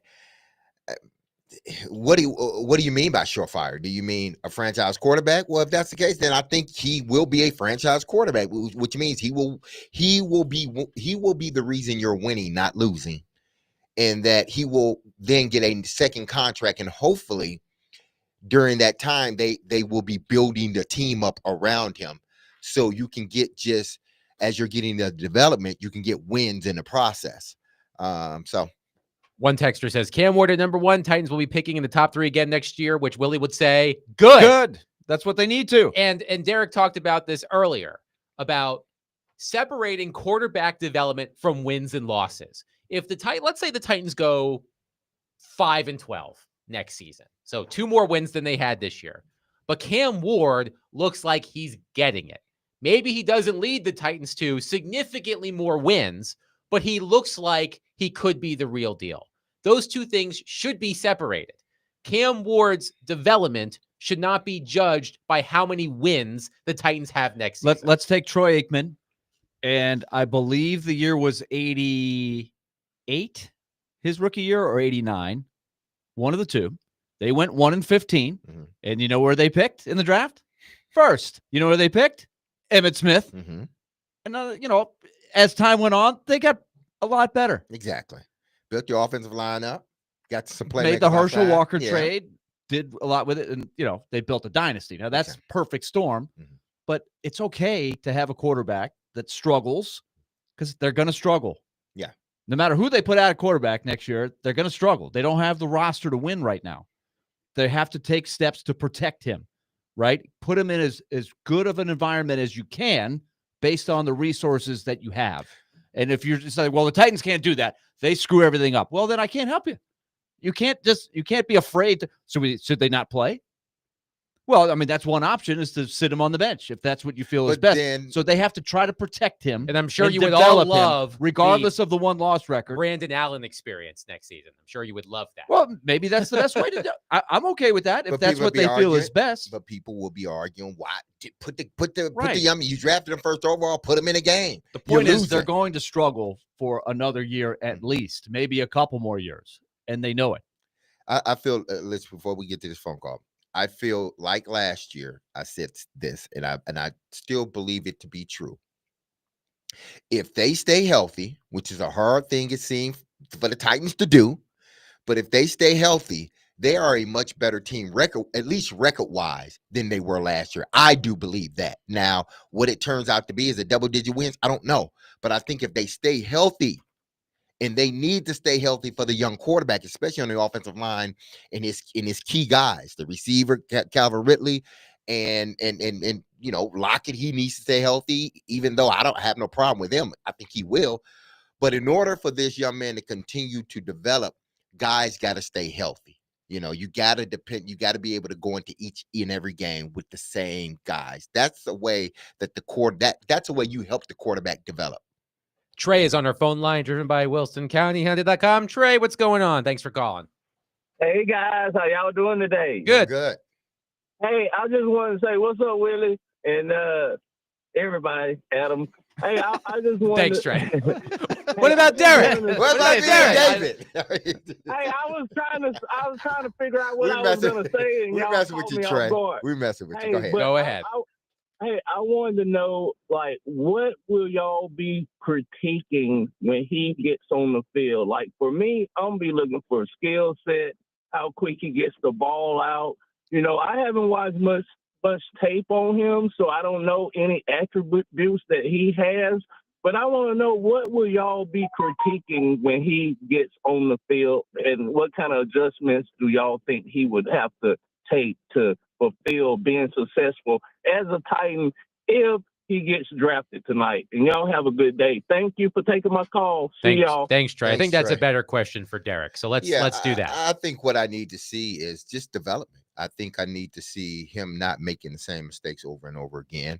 I think I need to see him, start to build a rapport with more than just one guy. Because I think the more you get comfortable in offense, the more you can expand it. When you're not comfortable in an offense, you tend to zero in on one guy because you figure that guy is going to make the play for me. And I maybe don't have enough trust, and maybe I don't know the offense the way I needs to, or I'm not developing, or I don't trust the other guys around me. But if he starts to find, targets outside of Calvin Ridley, that tells me he's understanding the processing part. Like, he see Calvin Ridley is covered. Oh, let me go here. Lockett is covered, or Tajay come out the backfield, or they're covered. Okay, let me go to my second. If I start to see that more and more when he's getting to his second, third consistently and putting the ball, he doesn't need to be perfect. He's going to throw interceptions. He's going to take tackle. He's going to take sacks. He's going to throw bad balls. I know that. But if I see him start to make progressions across the board, I see the leadership in him, like these guys are really working for him. I see that, then I'm okay. Knowing that there are going to be bad days, knowing that as long as he doesn't consistently look as if he doesn't know what he's doing, then okay, because it's going to take him time. All right, people, it's going to take him time. Now, when I say time, I don't mean 2-3 years, but I'm saying, like, after the first year, you're not going to see the polished Cam Ward. Hell, you didn't see the polished Jaden Daniels, and he was damn good last year. Or the first year, you didn't see the polished CJ Stroud. but he looked good. But what happened the second season? Kind of took a step back. I'll give you one specific thing for me is I'm curious about the arm angles, the different things. He's creative. He can throw from different angles, and that's served him really well. Can he translate that part to the windows he's got to throw into, the speed of the NFL game? I'm curious about that part because that's viewed as a strength, but I've seen it. Will Levis can throw at a lot of different arm angles. It doesn't really work very well for him on the NFL level. There's a lot that goes into this, but I'm curious about his throwing motion. It's really unique. He has got a quick release. He gets that ball out, and he can throw it sidearm. He can throw on the run, but the changing of the arm angles, balance with the right footwork for an NFL offense, the timing, if he can merge those two together, that would be something to look for. 615-737-1025. We will table the Cam Ward discussion. We have a lot more to get to, but we have a little bit of a palate cleanser on NFL Draft Day. Elliot Friedman, Sportsnet NHL insider, will join us next as we await the fate of Predators coach Andrew Burnett. We'll discuss that and the Stanley Cup playoffs with Elliot Friedman coming up next. Willie Donick, Derek Mason, Adam Vingan, 102.5, 106.3, The Game.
D-Base, Finnegan and Donick, 102.5, 106.3 The Game. Broadcasting from the Busy Bee Plumbing, Heating, and Air Conditioning Game Nashville studios, home of the $99 yearly Beehive membership, where the buzz is always about great service. And we are proudly presented by Bet365. Whatever the moment, it's never ordinary at Bet365. Willie Donick, Derek Mason, Adam Vingan joined on our phone line, driven by WilsonCountyHyundai.com, by Sportsnet NHL insider Elliot Freeman, presented by Old National Bank.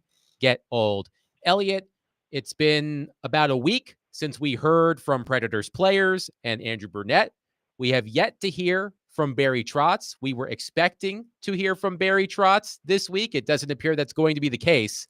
The longer it takes, the more likely it seems he could be considering a coaching change. At least that's what my gut tells me. Do you have any new information as to what the Predators might be deciding on with Andrew Brunette? Not yet, but I don't think that your feeling is wrong necessarily. You remember last time they made the coaching change with John Hines. Did Barry not hold a press conference first and then go through the process? I believe yes, he did. With and John John Hines. Hines was a part of With that John news Hines, conference. yes. Yes. And then so it was 2 years ago. It was in 2023, and I remember the date. It was May 30th, right? That sounds right. Yes. Yeah. So, and remember, Barry took some heat for the way that one was done, and so we always try to say, okay, is our process correct? Is that the way we want to look at things?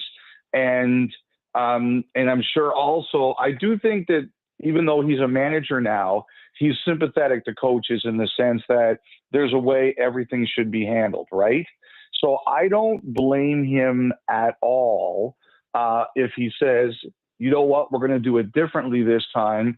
I'm going to make my decision and then I'm going to come out and meet an announcement. Now, the one thing I can tell you guys is that I did hear that, some of the comments from the exit meetings with both players and coaches, I think it took a couple of days to at least wrap the heads around them or say, okay, now that all of this stuff is out in the open, how do we feel about it?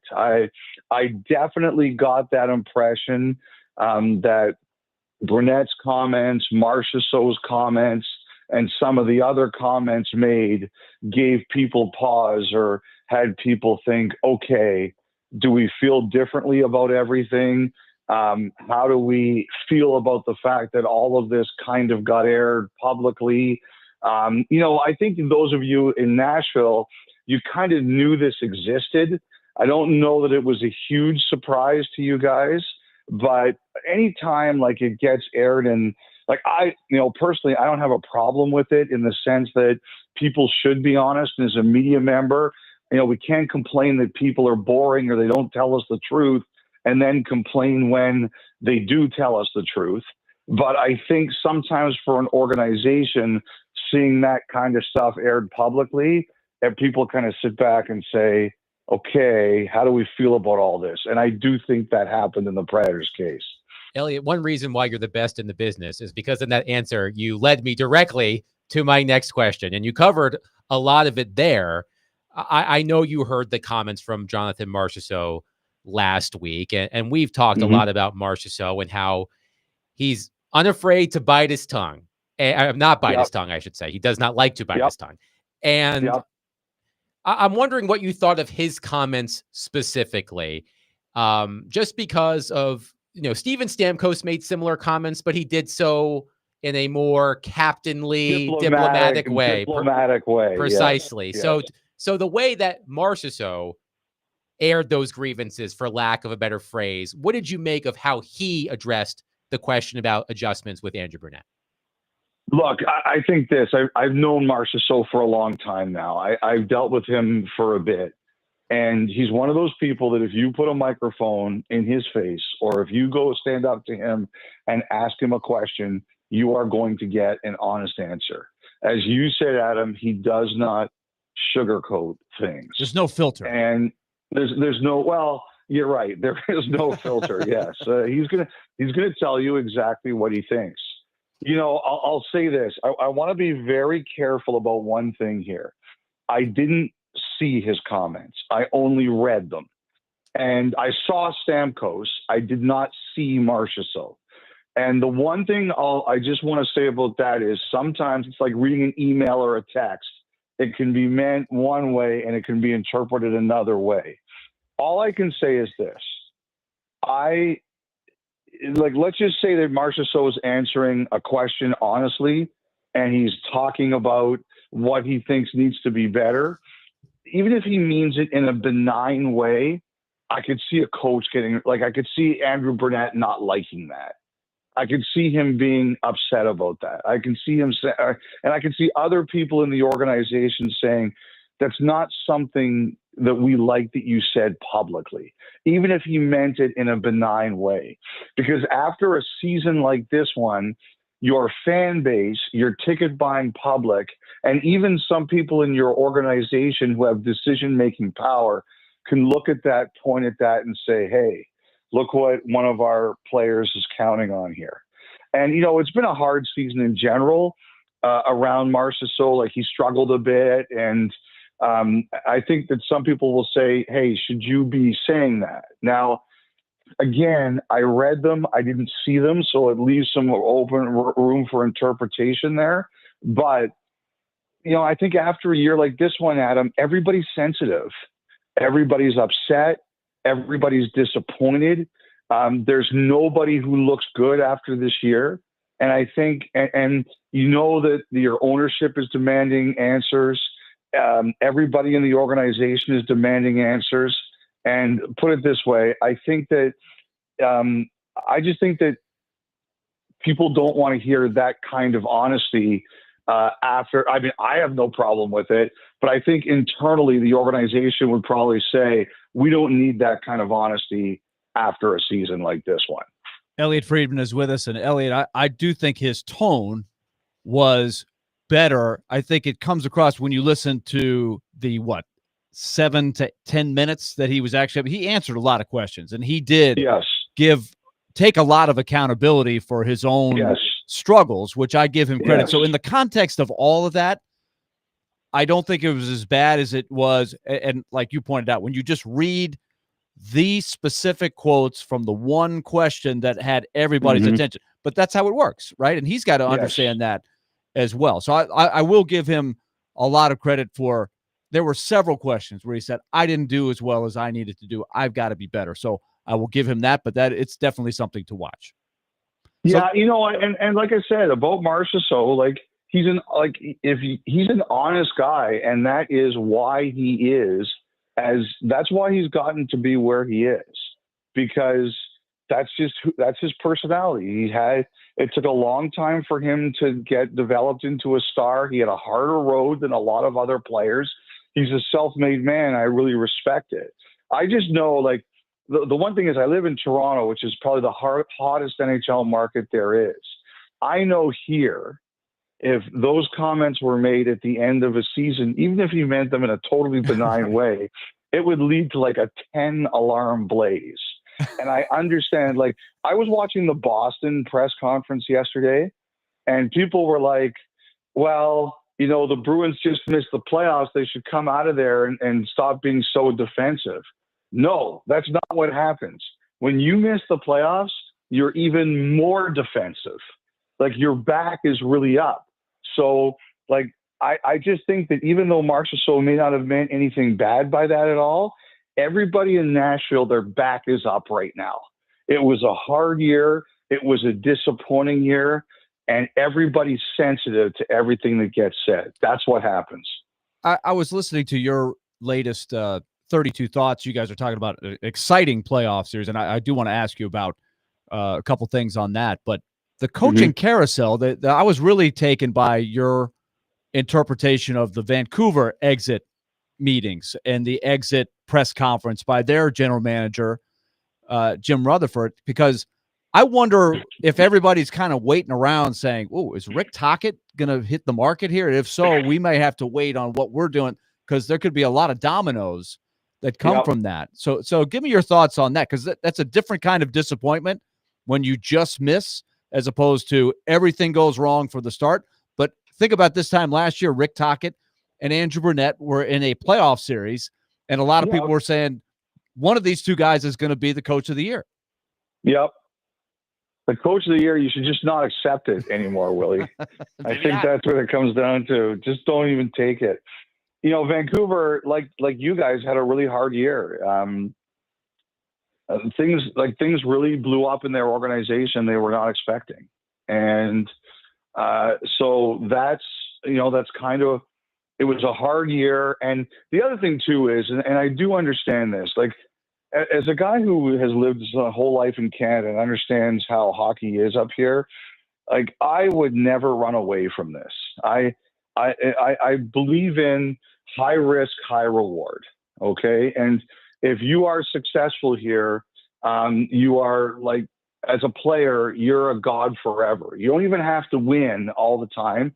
Or like, there's a lot of Canucks who obviously never won a Stanley Cup, but they are gods in their city because they competed really hard for that team for a long time. Like one of them I work with, Kevin Bieksa, who of course was beaten up by Mike Fisher once. But, I think that Tocchet, he was tired at the end of this year.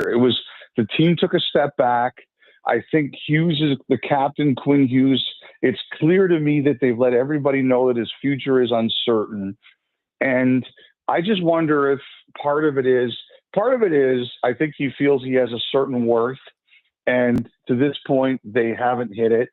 But secondly, I also think there's like a part of him that looks at it and says, is he just tired of that spotlight? And is he uncertain about where that team is going?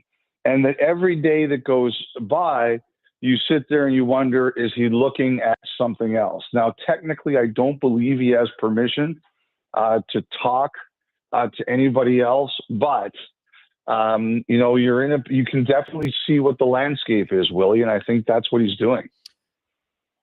So I want to ask you about the Dallas-Colorado series, because Dallas was here to end the season. They played all of their guys. Oh, they're awful. And they were terrible. They got smoked, even though they scored a goal in the first shot of the game, 16 seconds into the game. I thought they were a mess, but here they are.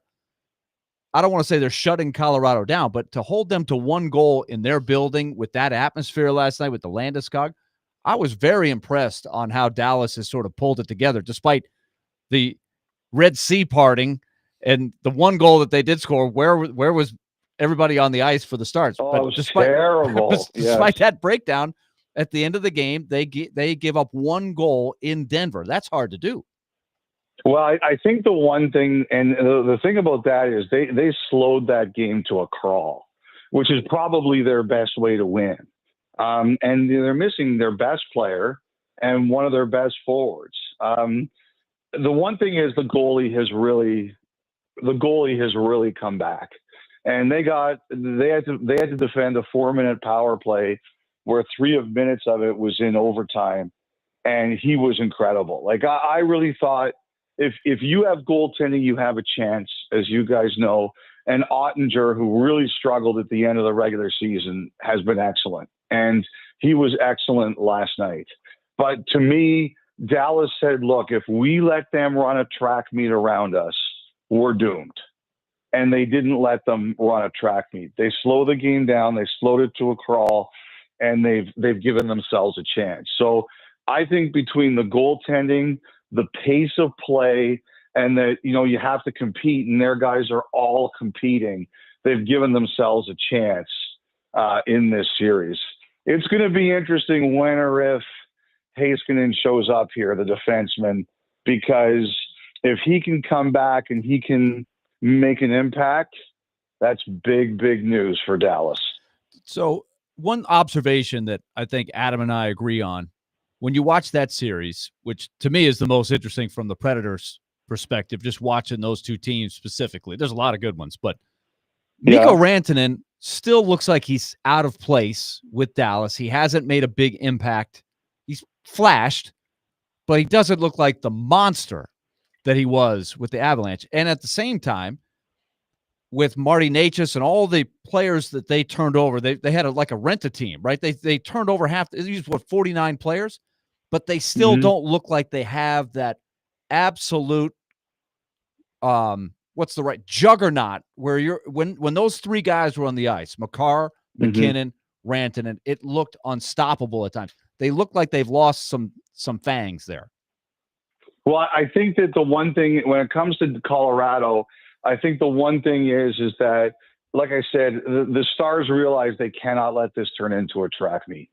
They have to be smart. They cannot. They have to be in position. They have to be structured. I definitely think that even some of their best players in Dallas are sacrificing offense for defense. Like, the part of it is they're simply saying, guys, like, we cannot make mistakes. We have to be disciplined. And I've seen situations where, maybe in a regular season game, a guy tries to make a move or a guy tries to make something happen, and they're like, not here. And I think with Colorado, that's the way you have to do it. The one thing I'll say about Rantanen is, and I don't think you're wrong, like, he got run over on the first shift by Landeskog last night, but he made a great play on the winning goal. And you always wonder, like, now does he leave last night feeling really good about himself? Like, I just made a play that led us to the winning goal and put us up 2-1 in the series. Does that give him the burst, the confidence to think, okay, I'm going here? As you guys know, a lot of sports is between the ears, and Rantanen should feel really good about himself today. And I'm curious to see how that affects him for the rest of the season. Elliot, before we let you go, I'm going to put you on the spot. And I just want you to know that your answer is going to be sent to the city that you don't say. So just be prepared. Tonight, Ottawa will host its first playoff game since 2017. Yeah. Tomorrow, Montreal will host its first playoff game in a full house since 2017 because the Canadiens hosted playoff games during COVID. Which atmosphere are you expecting to be more electric? It's Montreal. It's not even an answer. And yes, that's not going to make me very popular in Ottawa. But Adam, you've been on the road. There's no atmosphere. If you take all 32 atmospheres in the NHL and put them at their most electric, there's nobody like Montreal. I would agree with that. I think we all agree on that. There's no doubt about it. One thing that I think will be unique about Ottawa, and I think people can relate here at Nashville, because the Predators battled this from day one with the Red Wings fans and the original six for a while. It was the Blackhawks fans. But you guys talked about it a lot.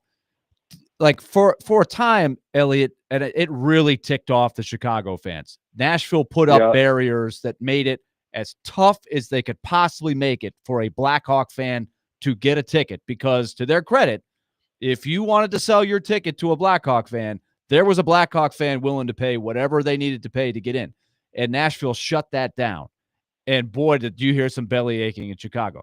Did Ottawa do anything like that to try to keep Leafs fans to a minimum? They definitely made it a little harder. I saw some quotes today that they think that only like 1,000 fans or 1,000 tickets went either outside Ottawa or outside their quote unquote fan base.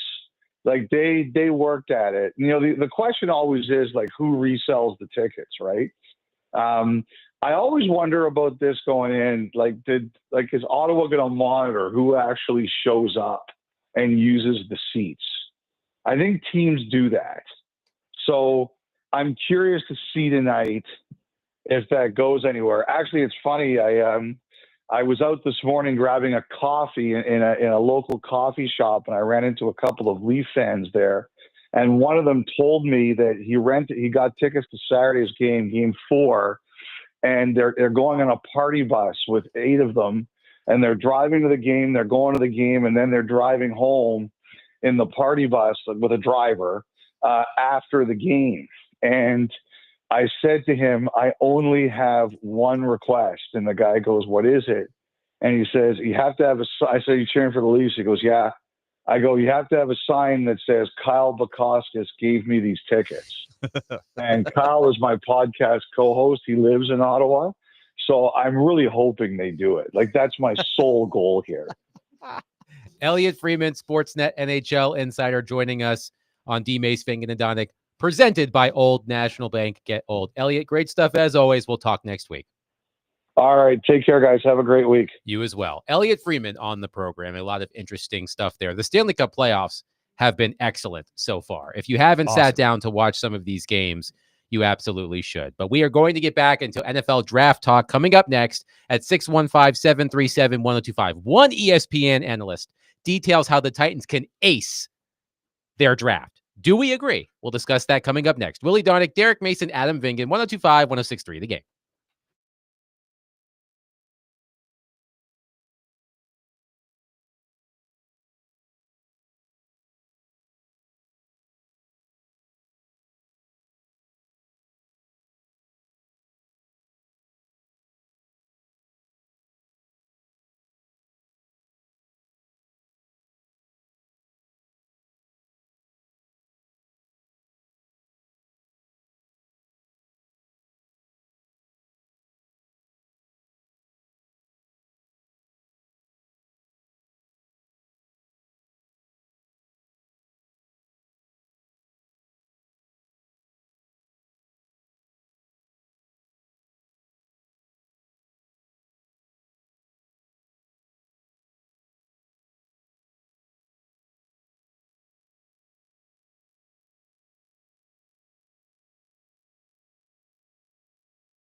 Kirk, let's start with the Tennessee Titans. And finally, they think they can get their quarterback.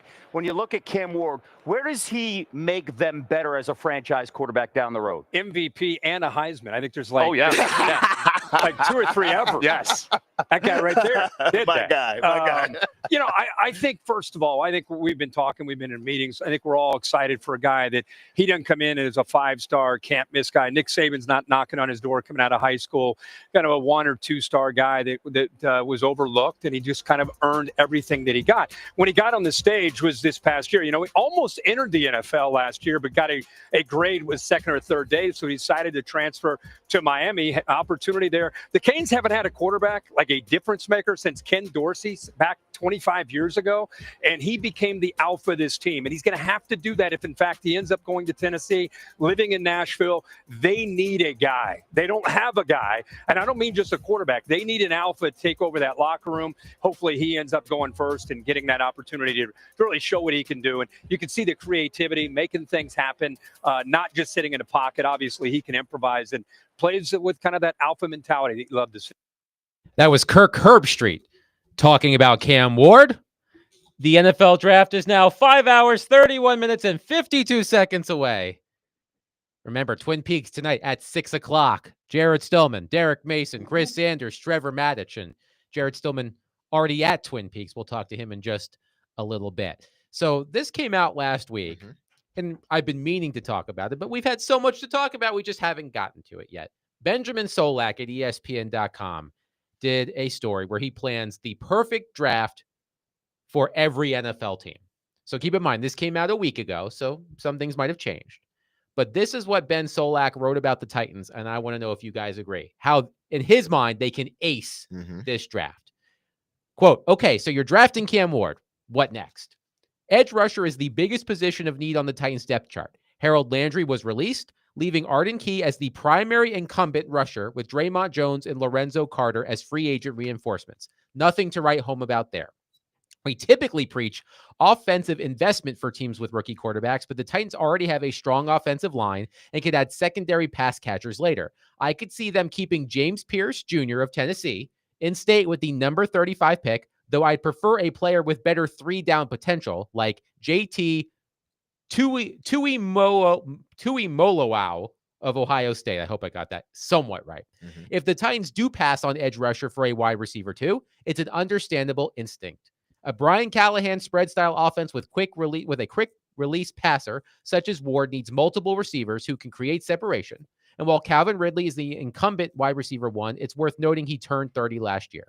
Tennessee must get young receivers into the hopper. At number 35, Jalen Noel of Iowa State is a perfect fit with Ward. Quick enough to separate fast in the short game and a reliable deep ball tracker with an easy speed on the downfield shots.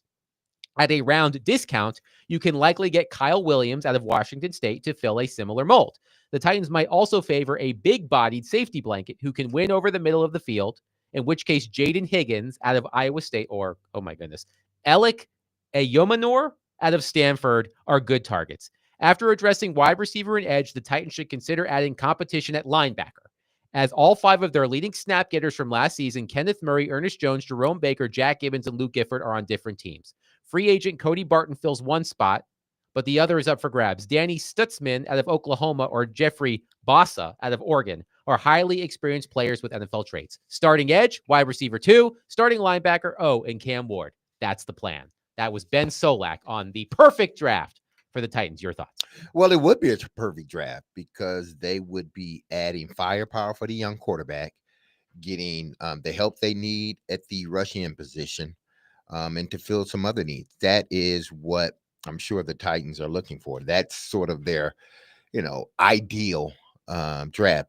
There's no perfect one, but that's sort of the ideal because they're addressing each position with who they feel is the best player at that particular pick. So I do, now do they go a rush in first or wide receiver? Listen, I think you get to where you want to go faster if you help the young quarterback out. I'm not saying that, drafting a rush in will not help him, in the big scheme of things.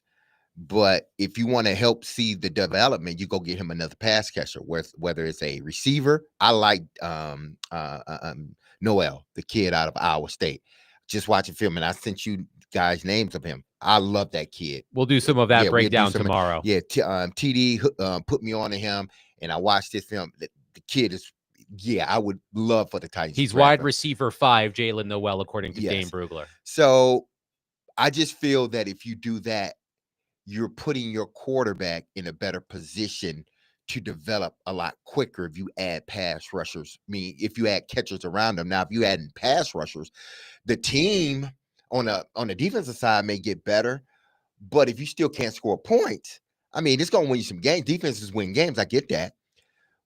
But if you can't score points, how many games are you going to win realistically? And how much is the quarterback going to be able to develop if he doesn't have the pieces on offense that he needs? The defense is separate. They're not on the field at the same time. So I need guys that are going to make me better, me develop. Getting the rush in will make me better by way of going around the block. But if I want to go straight to the store, then I need to draft a wide receiver, a playmaking wide receiver, a playmaking tight end, somebody like that that's going to help or develop with the young quarterback. Willie, let me ask you about James Pierce. So Ben Solak mentioned James Pierce Jr. as a player that who the Titans could draft at number 35. He's ranked as the 7th edge, according to Dane Brugler's The Beast. I'm sure a lot of Tennessee fans, Vols fans, that is, would like a Vol on the Titans. That seems to be a thing that Tennessee Titans fans / Vol fans like. The idea of James Pierce being that pick at 35. Do you think he could be a fit? I mean, I can't sit there and say, oh, yes, absolutely. I'm going to defer more to D-Mace on that. I like the idea in a perfect world. Well, first, since they are clearly not going to trade out of the number 1 pick, I would love to find a way to get more picks from the 2nd round pick, somewhere to get more than one guy, right? I don't want to put all my eggs into that one pick if I can. Because what a lot of people are saying is once you get to that stage of the draft, this particular draft has got a large pool of players in that section that it's really what you prefer and what you analyze. There's a lot of good players. There may not be a lot of first-round grades that are above, but there's a lot of good players at a lot of different positions. So I'd love to get more than one guy. I'm not going to center in on one guy, but I'm really intrigued of what they do with that pick. Randy has a text on our text line driven by WilsonCountyHonda.com. Question for Derek that they find to be interesting. So earlier we played a clip from Josh Pate telling a story about Cam Ward, about how as soon as he arrived on campus, he had the command of his teammates. So Randy says, Derek, the clip that was played regarding Cam Ward walking on campus and into the weight room and pretty much instantly started, I think coach said he was getting into players' faces, coming in to establish he's the leader. I know he will get there, but how will the older NFL players, the older vets, respond if he walks in the first few days and starts getting into players' faces? At what point in the first few weeks of camp or when he's together with the entire team where current players will take to his leadership? I guess the question for Randy is, Cam Ward comes in, and let's say he tries to command the locker room instantly the way he did at Miami. How will older players who have been in the league respond if he attempts to do that? I mean, when I hear into players' faces, I'm not talking about like sticking his finger on your nose and saying, you listen to me, but like trying to grab that attention. How does that work for rookie quarterbacks with veterans? Well, all rookie quarterbacks come in with the sense, if you're a first-round pick, high first-round pick too, it don't matter. First-round pick, period. They come in, or the ones that I've experienced, they've come in with a sense of humility, humbleness, but they're confident in what they do. They don't come out yelling and screaming at people. Why? Because they're learning offense the same way. It's like we're all learning this together. They lead in other ways. They encourage guys. They're the first in, first out. That's what players look at. Players in the NFL, they were yelling at me, screaming at me. Come on, man. We're grown-ups. You don't see that a lot. You see it every so, and you tend to see it in the heat of battle. No quarterback that I've been involved with or heard of walked in day one and started yelling and screaming and getting it. No, because I gotta learn this locker room. This is not college where I walk in and everybody's basically younger than me, really, or my age. Well, basically everybody's younger than me. So I'm walking in the adult, like the oldest one, basically. So it's different. When you walk into a pro locker room, you're the youngest one. So you can't come in and start yelling and screaming and getting in people's face. What you can do is show leadership by example, doing what you're supposed to do, developing as a player, encouraging guys, being the first one in. I don't need to see you walk in with the wide receivers. I don't need to see you walking in with the kickers. I need to see you walking in with the coaches. And that's early. Matter of fact, I don't need to see you. I need to come in and you need to be in the film room already. Or they got you in the quarterback's room and we don't see you until we break out for the team meeting. That's what get guys' attention from a young quarterback. I have not heard of a young quarterback, and there probably were some, but I have not heard of a young quarterback coming in and just demanding everything. Because grown-ups are looking at you like, dude, you got to prove that you can. We with you, but you got to prove that you can get the job done on the field. You can't just come in here and be some general or commander and telling everybody what. No, earn your stripes, man. We know you're going to be the leader. Right now, the best thing you can do is lead by example. That's what you can do. 615-737-1025. Again, our draft night coverage starts at 6 o'clock, featuring Jarrett Stillman, Derek Mason, Chris Sanders, and Trevor Matich at Twin Peaks in Madison. But Jarrett Stillman is already in Twin Peaks in Madison. For Stillman and Company, we will welcome Jarrett Stillman onto the program. Coming up next, Willie Donick, Derek Mason, Adam Vingan, 1025, 1063, The Game.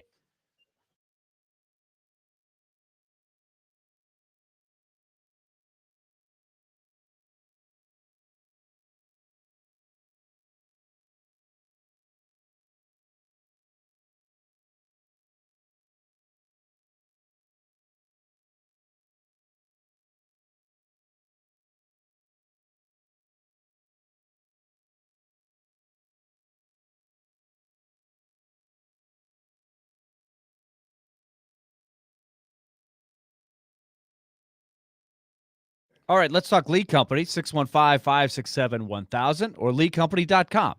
Lead Company has you covered. I know a lot of you are looking forward to the draft, which starts in 5 hours, 20 minutes, and 44 seconds. But you might have some things weighing on you right now when you're at work. Maybe you've got a maintenance problem at home or a maintenance problem at your business, and you need to take care of it. Well, Lead Company's ready for you. Online appointment, just go to leadcompany.com, tell them what the problem is.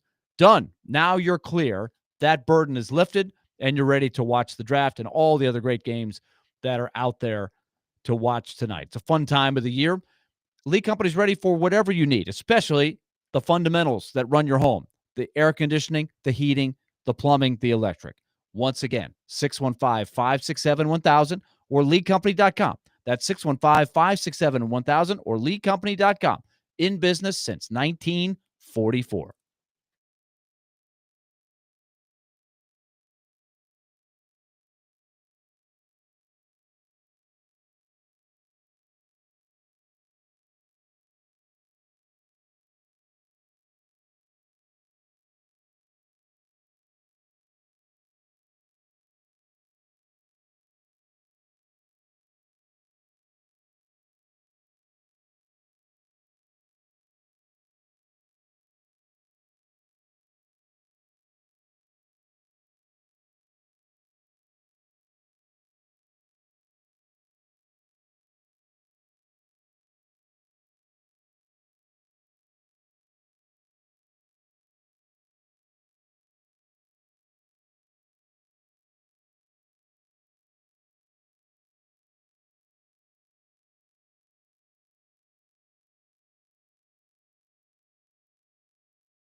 D. Mace, Fingan, and Donick, 102.5, 106.3 The Game. Willie Donick, Derek Mason, Adam Vingan here with you. Our draft coverage starts at 6 o'clock from the Twin Peaks in Madison. That's 2151 Gallatin Pike North.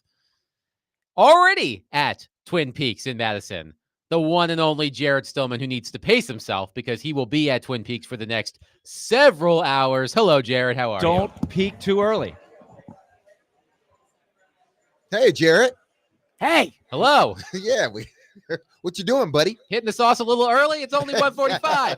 I literally just sat down. I just took my phone out and I was putting together the wonderful lighting because I know that Derek can never go anywhere without having the right lights. I know Hey, that man, you can. I mean, listen, I am a darker skinned brother than you, okay? So, that's one I way. need the light. That's one way to Jared. put it. So All right. I just kind of felt like, okay, well, I better get the right lights here so that Derek doesn't get upset, so that there's not Well, anything.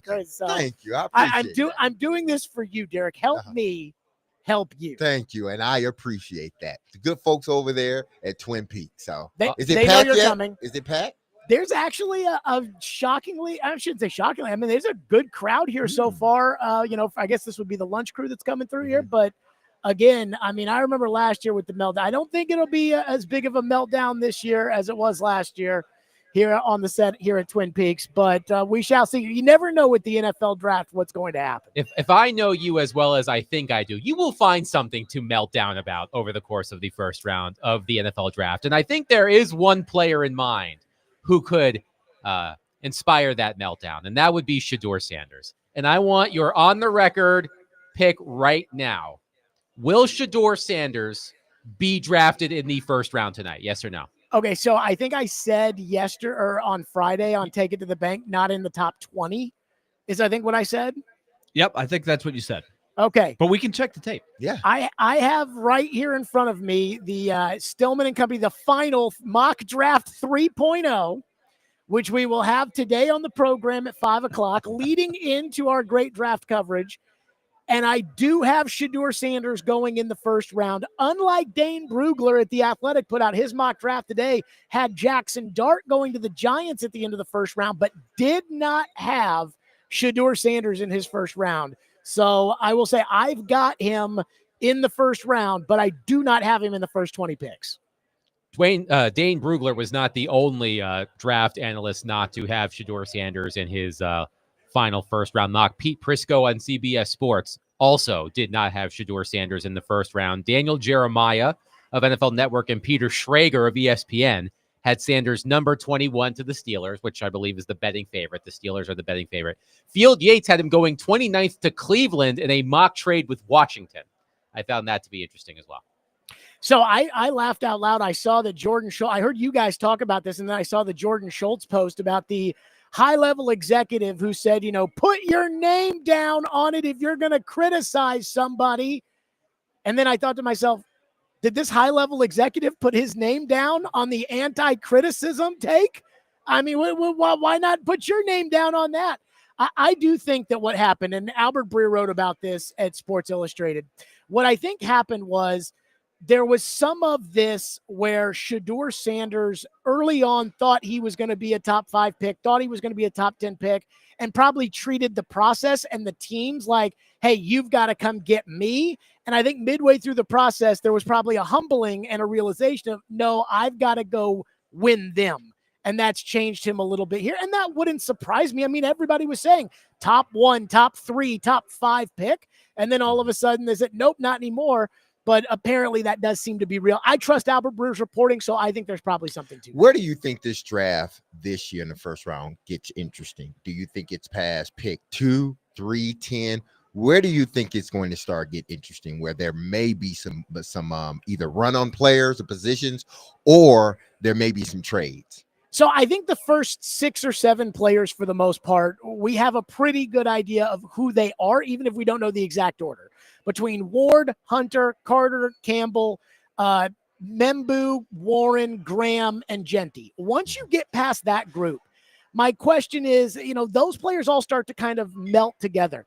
I'm very fascinated by the wide receivers because Matthew Golden is very fast. Teteroa McMillan is very slow.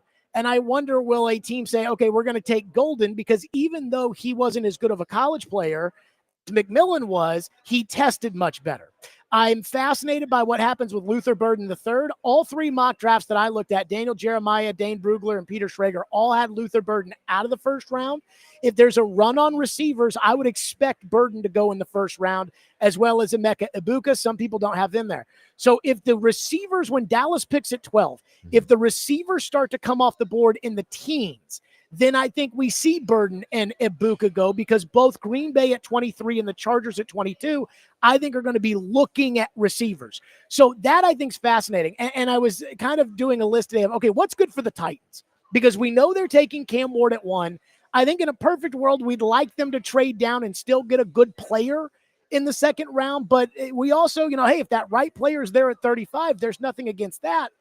I think what I want to see is a run on the tackles. Like, I want all the tackles to go tonight. The Simmons kid out of Ohio State who's hurt, the Jackson kid out of Ohio State, whom I love, that's a guard/tackle. I mean, I want to see them go. Connerly out of Oregon, put all the tackles out there. The defensive backs, Will Johnson, he's got an injury out of Michigan. Does he go in the first round and push some of these other guys towards the Titans? Because I'm looking edge with Donovan Ezeraku out of Boston College, who I think goes tonight, but that could be an intriguing option at 35. James Pierce out of Tennessee. And then, of course, the receivers, Ibuka and Burden, are kind of the guys I'm keeping my eye on at 35 as well. Jared, now that we know, I mean, as much as we can know, 99.9%, it's going to be Cam Ward. We've had all of the discords. I used the term empty the barrels, right? We emptied every soundbite we thought was interesting today. We have debated it, talked about it backwards and forwards. I don't think we left any stone unturned. What's the most interesting thing you read or heard about Cam Ward as you evaluated him that will stick with you? I listened to Elijah Arroyo on doing an interview, the tight end out of Miami. And I don't think the Titans would have interest in Arroyo because he's not much of a blocker. He's not very fast, and he was a little injured. But I'm sure the Titans spent time with him and met with him. And he was asked about Cam Ward. And he was asked about Cam Ward as a teammate, being a zero-star recruit. We all know the story. Right. And he said, it's crazy. I was talking to him about that too. And Cam Ward said to me, it's not that I was a zero-star recruit. It's just that I ran the wing T in high school, and so nobody saw me throw the ball. I was always a good player, and they always had like a good chuckle about that. But I do think the one common thing, whether it's his former coaches, whether it's his former teammates, the people that really know him, the one common theme is, man, Cam Ward's confident. And if you're going to do this, we talk about Joe Burrow and we talk about Trevor Lawrence. Joe Burrow has taken a bad franchise and made it something special. Lawrence has yet to do that. The one thing that just oozes from Joe Burrow is confidence. Chris Fowler came on the show at the Super Bowl, and he said that Joe Burrow walked into the meeting before they did that national championship game, Burrow's year at LSU, and Burrow said, we're going to beat them by 30 points. And that Fowler said he looked at Herb Street and said, either this kid is going to go out there and dominate them or they're going to get hammered. I don't know which one it's going to be. And I do think that confidence is something that really wore off on the Titans. You heard Brinker say it in the press conference on Tuesday when he said he's not cocky, but he's very confident. That seems to be something consistently that people say about him.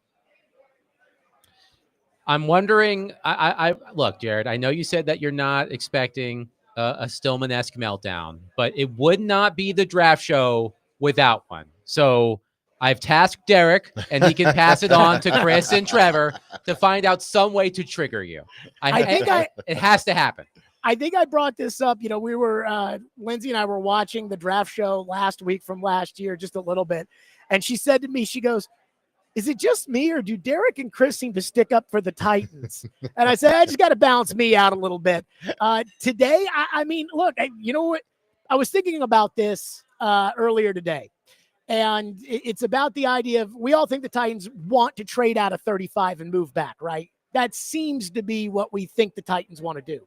But remember what the Texans did. They took C.J. Stroud, and then they pushed all their chips in the middle, and they went and got Will Anderson. I'm like, what if the Titans think, let's do that, and then let's go get Cam Ward, somebody on defense like that? That would be crazy, and I probably would rule it out, but that would be something tonight if the Titans pulled something like that off. Well, you can join Jared Stillman, Derek Mason, Chris Sanders, and Trevor Maddich live at Twin Peaks in Madison tonight. The draft show begins at 6 o'clock. Be there or be square. But Jared is coming up next, live from Twin Peaks. Stillman and Company coming up next. Be love on your people. Have a safe, blessed, wonderful Thursday. Stay dry. Peace.